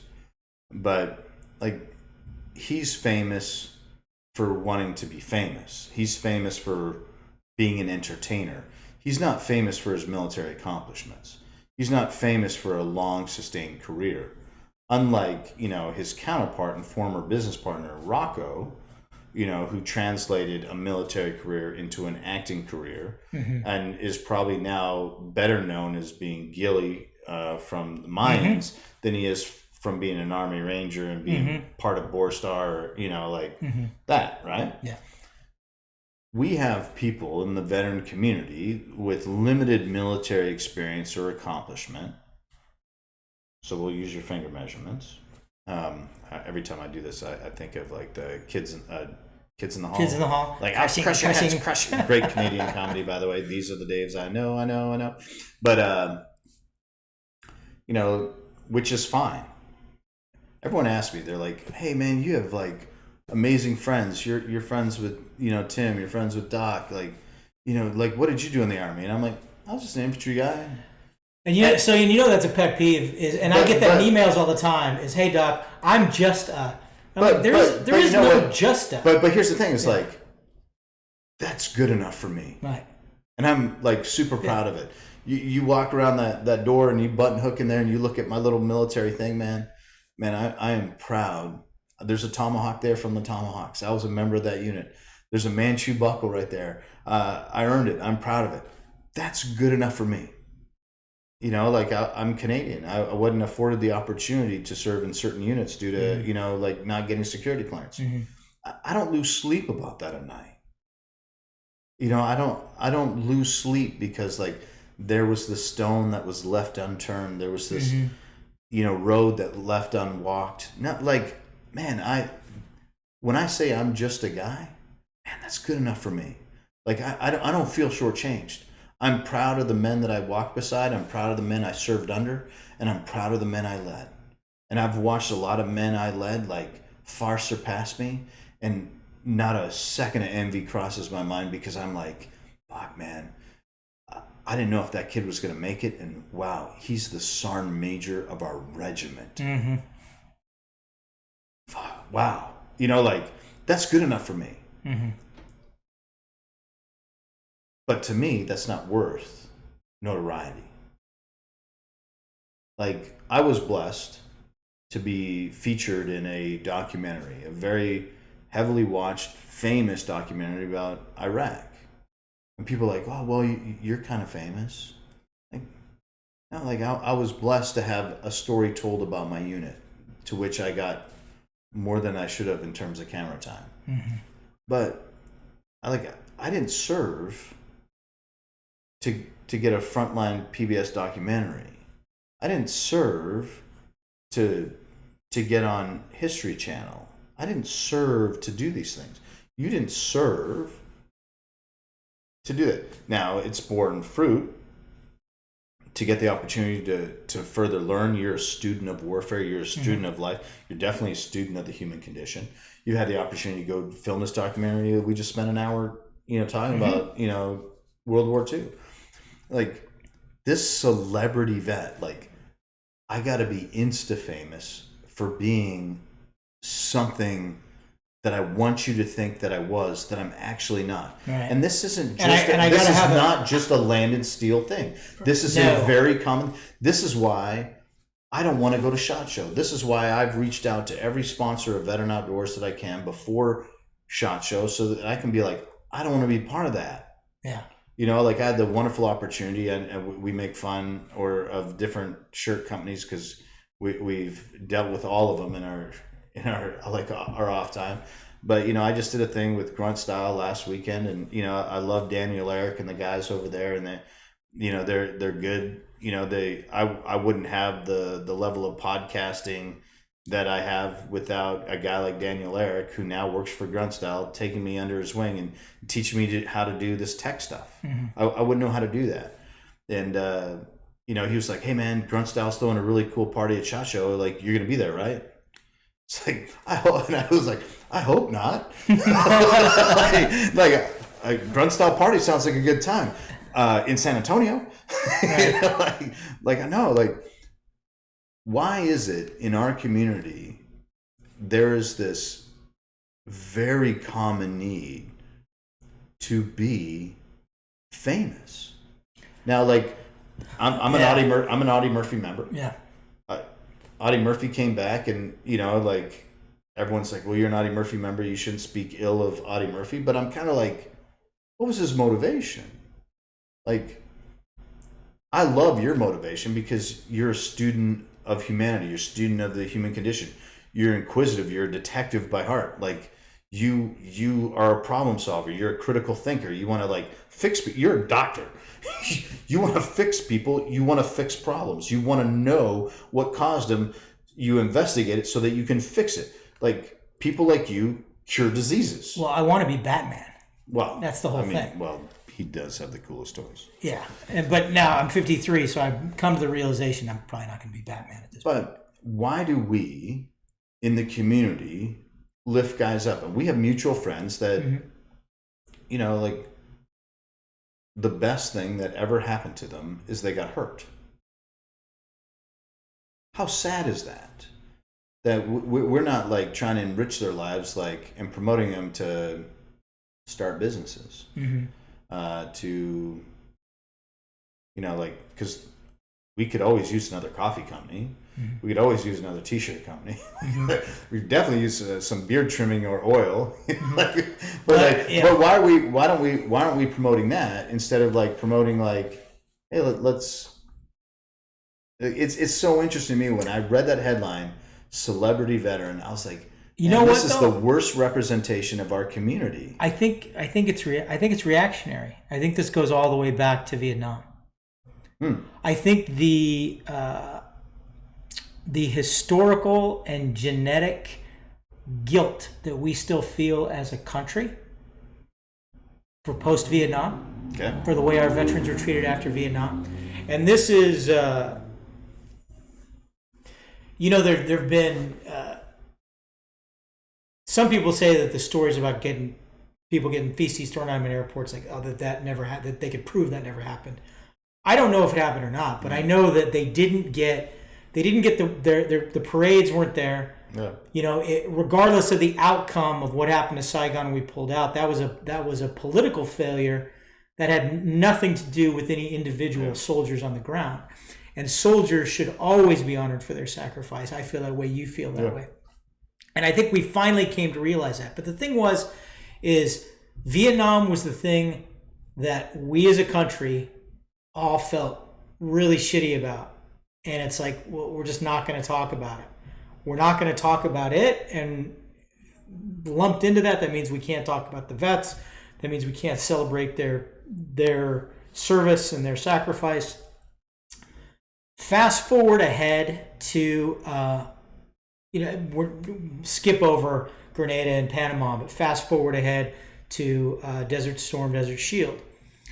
Desert Storm, Desert Shield, people come out to speak out against it, and right away the pushback is, no, we're not going to have another Vietnam. if you can speak out against the war, but you better not speak out against the soldiers. Okay. You can protest the war, but you better not protest the soldiers. Yeah. And then that was a turning point for us as a country to kind of go back and look back retrospectively about how we treated soldiers when they came home afterwards. And I think, the pendulum always swings. Mm-hmm. If it wasn't for Nixon, we wouldn't have had Carter. If it wasn't for Carter, we wouldn't have had Reagan. Right. Okay.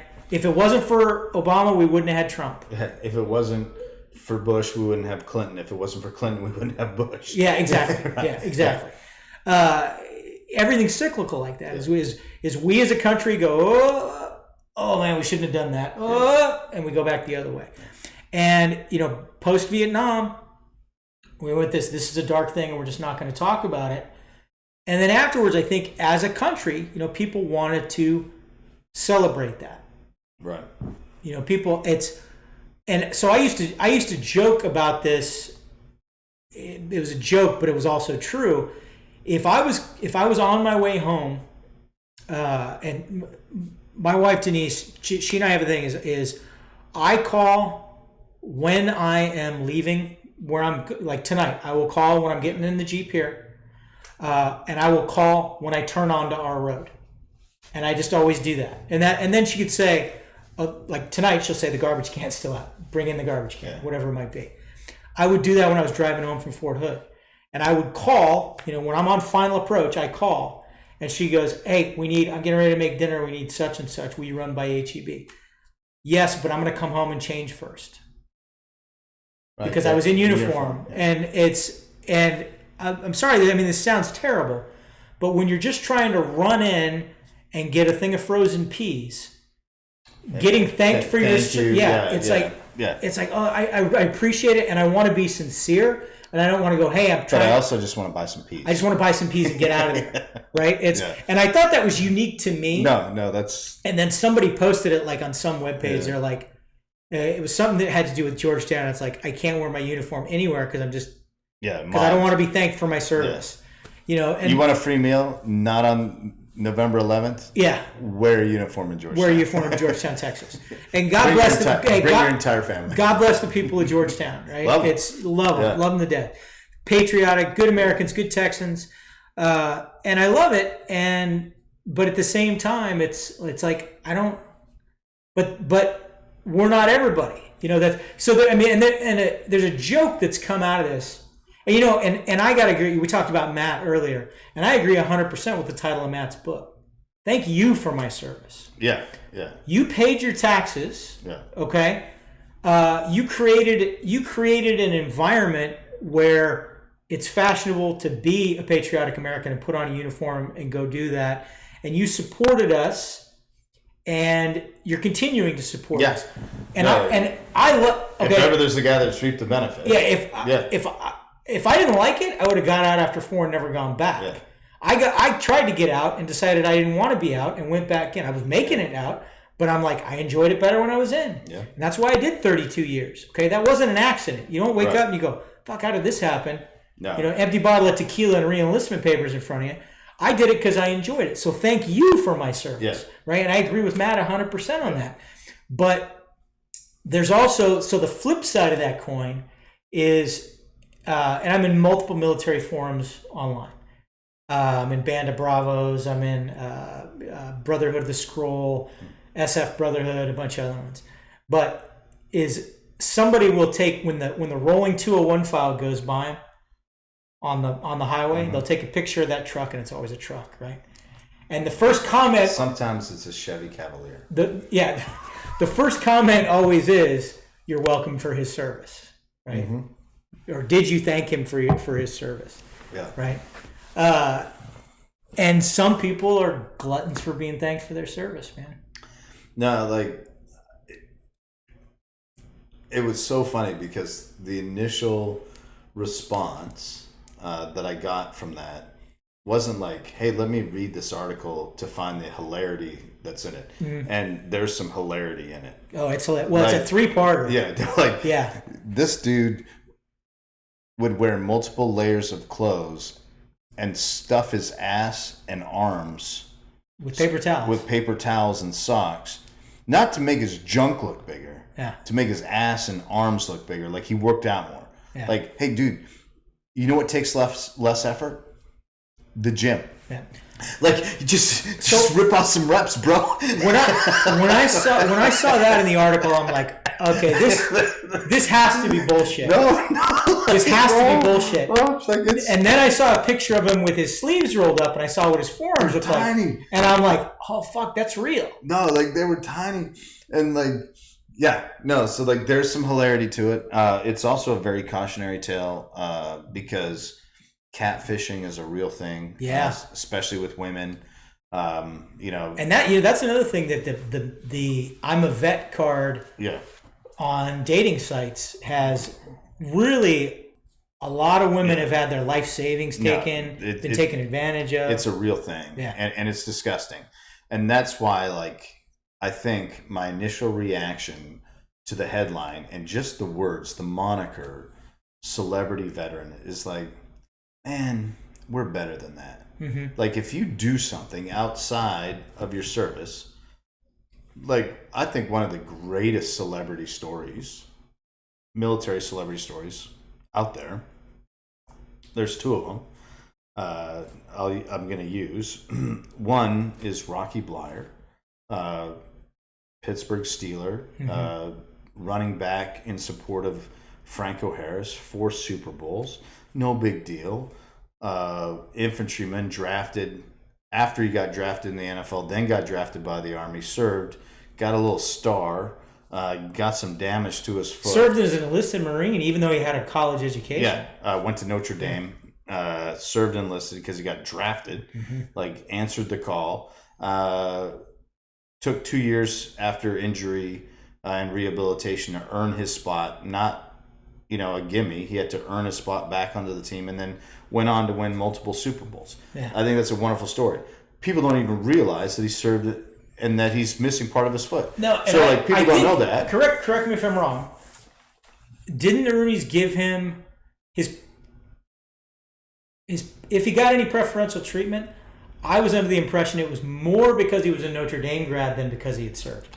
My understanding is that he got the opportunity to try out because they drafted him. Oh, okay. Right. So they were like, okay, we drafted you. You answered the nation's call. So for whatever reason you didn't come to camp, we did pick you. We did draft you. We will give you the opportunity. He didn't survive that selection process. Right. He then continued to try, and his effort in wanting to continue warranted the follow-on tryout, to which he got on the special teams, to which special teams transitioned into a regular roster, to which turned into, a historic role. People know him for his football prowess. They know him for the rings that he can wear. They know him not from a Hallmark movie. They know him from the halls of whatever you call it in football. What does it say when you outlive the guy who played you in your biopic? Yeah. Right? It's a little weird. Yeah. Then another one that, again, most people don't know, but almost everyone familiar with pop culture is Mr. Burnett, the creator of Survivor. He was not an American veteran. He was a British veteran with third para, and served in we called the invasion or the reoccupation or the taking back of the Falkland Islands as a member of third para parachute infantry regiment. He had a wonderful experience with an American officer that helped lead them, and then got pulled, and out of loyalty to that American officer and the experience he had with that American officer, he left the United Kingdom, came to America, and created one of the greatest television franchises of our lifetime. Whether you agree with reality television or not, or you like it or are a fan, he single-handedly, as a creator, director, producer, and commentator, has changed all of entertainment in terms of media on camera most talent. Yeah. I mean, you wouldn't have had the opportunity to do what you did if it wasn't for a guy like him. Absolutely. But people don't realize that. People don't recognize that because they recognize that accomplishment. When we get recognized for a moment in time, and you and I both know men of substantial heraldry, substantial gallantry, and a substantial valor, that moment in time that got them that award or that recognition is not the best moment in their life. When the Pacific, we talked about it earlier. I'm drawing a blank on his name. I'm embarrassed. Chesty Puller. Served under. Won the Medal of Honor. Yeah, the machine gunner. Machine gunner. Yeah. Weapons sergeant. Did not win. He was a recipient of the Medal of Honor. Got stripped of his leadership position and brought back to the United States to help sell war bonds. Mm-hmm. To help fuel the machine, and that I can't imagine being pulled from a man. And that was another reason why I love the Pacific, because it showed that aspect of it. Like, this is not the best moment of their lives. People are given notoriety. Audie Murphy handled it a little bit differently than others, because he did play himself in a movie, which is a strong move. But people that find themselves in these positions for real don't seek out the attention for that moment. Mm-hmm. I didn't raise my hand and sign my name hoping that I would have the worst day of my life and it would lead to a life of fame and fortune. I never once, closed the door on a vehicle that I was in and hoped that I got struck by, an explosive device so that I could live the rest of my life in notoriety. It kind of offended me, because it's like, I love to think of our community as this altruistic, great people, because I walk beside men like yourself. I walk beside impressive women that share that with us as a community, as a collective. And when you see somebody who's like, he's a celebrity veteran, like, like, cool, man. I'm glad you're a veteran. Mm-hmm. If you're a celebrity, I would love to think of you being a celebrity for something other than being a veteran. Like, let's make great contributions to humanity. Let's make great contributions to our community. Let's be better than I was cool. One of my favorite fake motivational posters is like a guy in Afghanistan. There's one of them, mud walls, and he's got a saw, and he's like dumping a drum over the wall, and it says post-traumatic PTSD, post-traumatic stress. The moment when you realize you'll never be as cool as you were when you were deployed. It's like, yeah, man, like, be more than that. Like, and I think when you sent that article to me and I saw that moniker and everything else from that moment on, blinded out till I read the articles and I got thoroughly entertained. It's like, man, like, I know guys that are known for accomplishments that are wonderful and great, guys like yourself, that practice medicine, don't need a picture in a blood-soaked vest or pants, saying he lived. Yeah. You don't need to do that, because like, when you practice medicine, you're practicing medicine. You work in an emergency room, and every night there's a hero in an emergency room. Every night. There is somebody in every hospital, in 24-hour emergency clinics, that's a hero. And that's not why they went to medical school. To me, it's the same thing.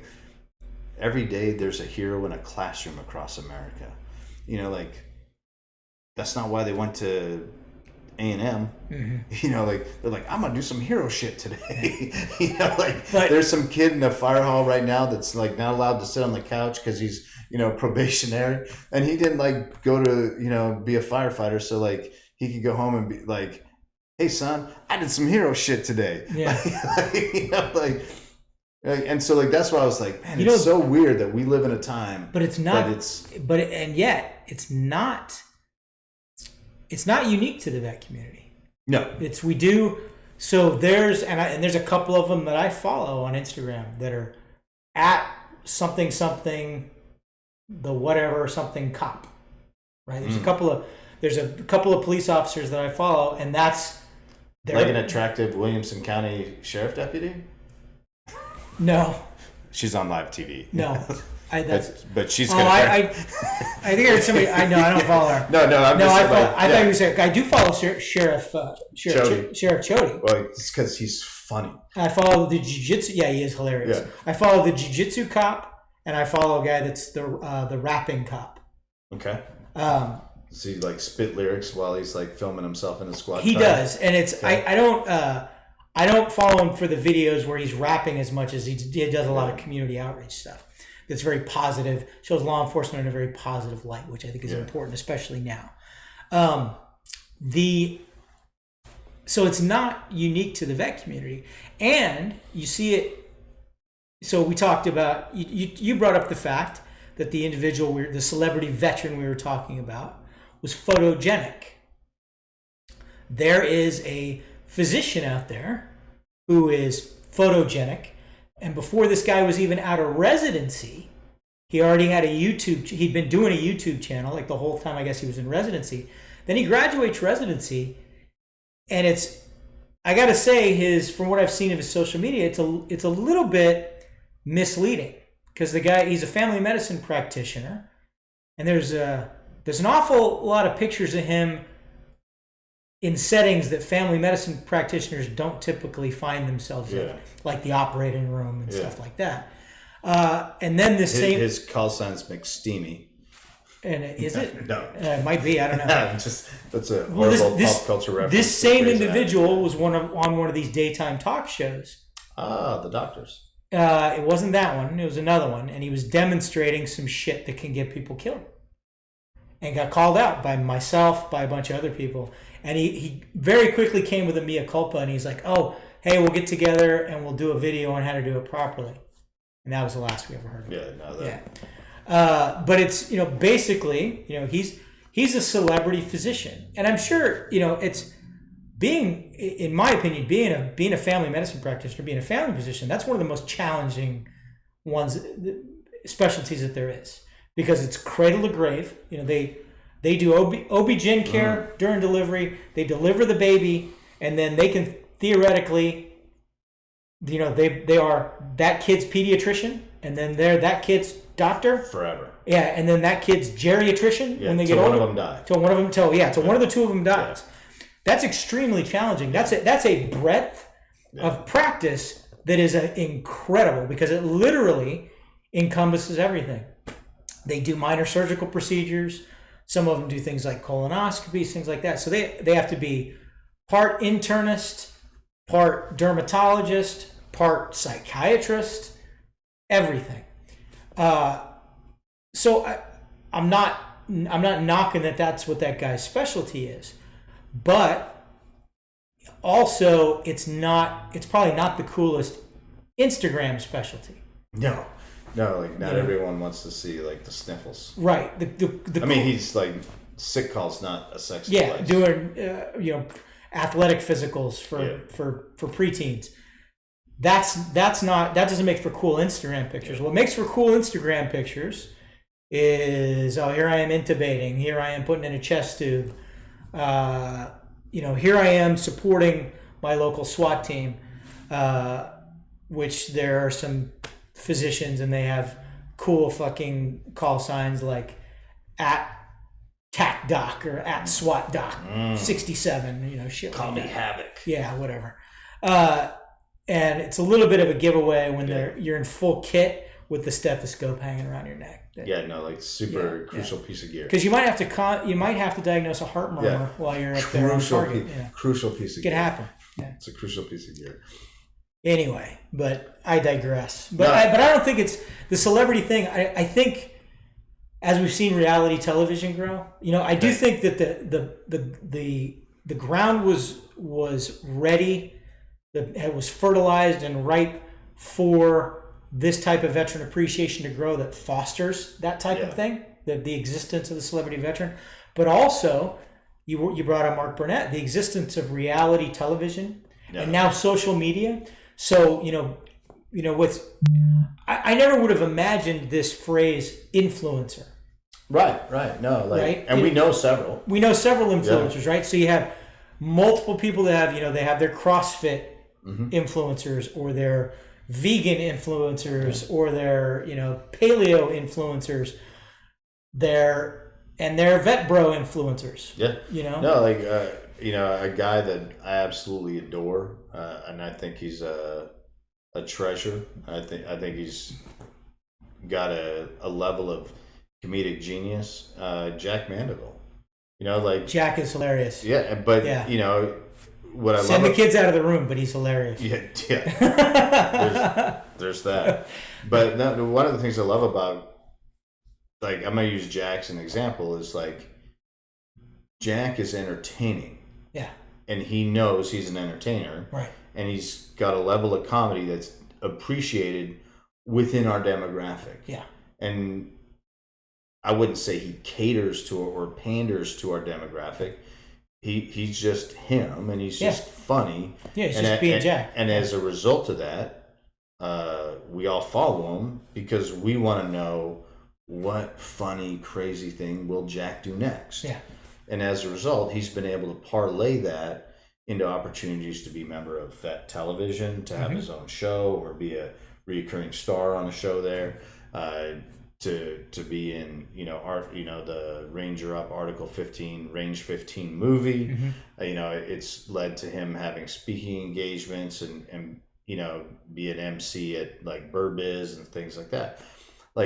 That is using an outside talent inside the community, and for the purpose of entertainment, and he'll tell you that's what he is, and it's become influential, and people will listen to him and buy Strike Force Energy, which you are also also an affiliate of, and so I think that's awesome. Just I have guys that I served with that sell homes. I think that's awesome that they've been able to take their ability to serve and do things within the community to sell homes, and and that's great. And how you market yourself, awesome. But I get saddened when we live so much in the past, and whatever that moment in time was, that we're okay, I did this one time, therefore that's all I have to offer, and I'm gonna continually market that, instead of and you're shortchanging yourself. You have so much more to offer. You have so much more to give, and like I said, what I did, man, it was great. If I didn't have the opportunities, one of the best things that ever happened to me is my green card expired and I had to stay a little bit longer.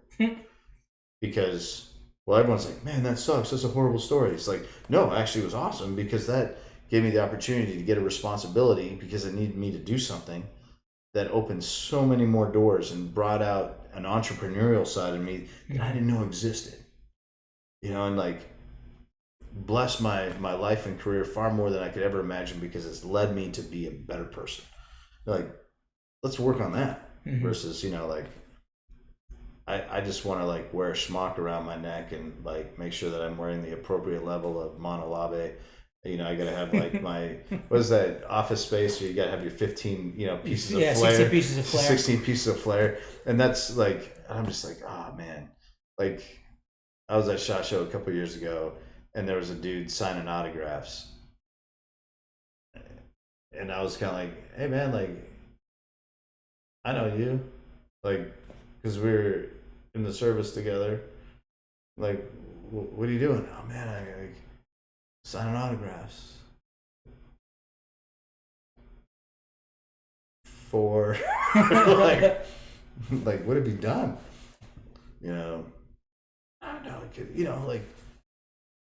because because I was in this unit or I did the like. So that's autograph worthy. Yeah, it's weird. But anyway, we've been going for over 2 hours. This just turned into a Joe Rogan length fucking podcast. Just about. You missed out, my boy Stu. I hope the Sabres got beat tonight. But Doc, always a pleasure. Pleasure, brother. Appreciate you having me. Everybody, if you haven't had a chance, go check out Mind of the Warrior. Some wonderful episodes have happened recently. You had the dog guy. I really enjoyed that. He was Mike good. Ridland was awesome. Yeah. You had Nick Palmachano on recently. You've talked about some courses, and you go back to some previous episodes.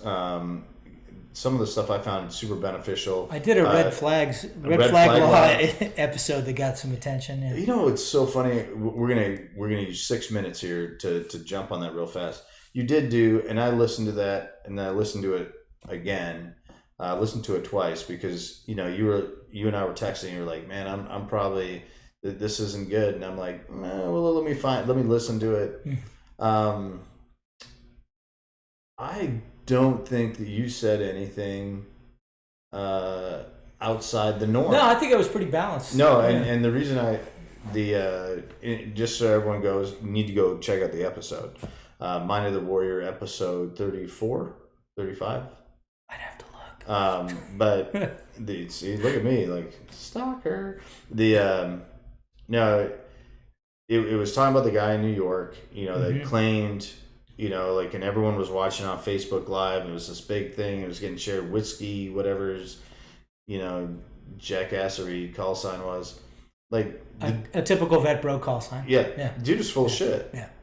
Straight up. Yeah. Like, and, appealed, to America and like, oh, you can't do this. I'm like, he played that card. He played that thing and he was full of shit.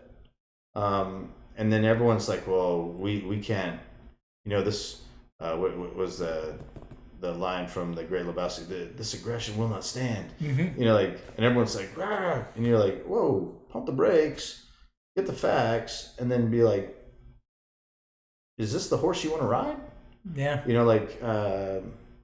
A wise man once said, it might have been my dad, you only get so many silver bullets in life.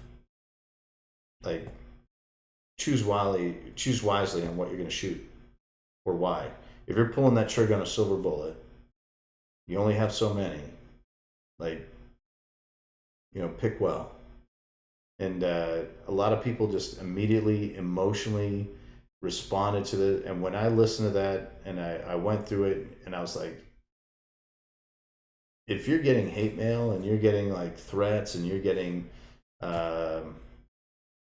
like negative attention because of what you said there, like you're not losing valuable listeners. You're not losing people willing to contribute to dialogue, and you're not losing anyone that's interested in any kind of intellectual discourse. Yeah, absolutely. Because like you weren't saying anything that wasn't like unfactual. Yeah. Like it was actually very objective, and it was non-emotional. It's like you got a guy claiming that he's a victim of something which he clearly is not, and then virtue signaling, to a very, I don't want to use the term alt-right, but to a very extreme conservative mentality. Yeah. To muster support or find an ally that if they actually knew who he was, like no one likes a wife beater. Like if you're a guy that supports a wife beater, you're not a man. No. And you're not a friend. No. You're a guy that is abusive to kids. I don't care what your accomplishments are and how many hit #1 records and how influential you are in Motown. You're still that what you are. Mm-hmm. And I really enjoyed how you broke it down, the legal analysis, the objectivity of like, let's look at who this is and what he's saying, and then let's look at what the law reflects, and let's look at this other thing. And it was a great episode. I thought it was well done. Man. And Appreciate it. like after I listened to it again, because I was like, Doc said like you got some heat over this. Like, Yeah.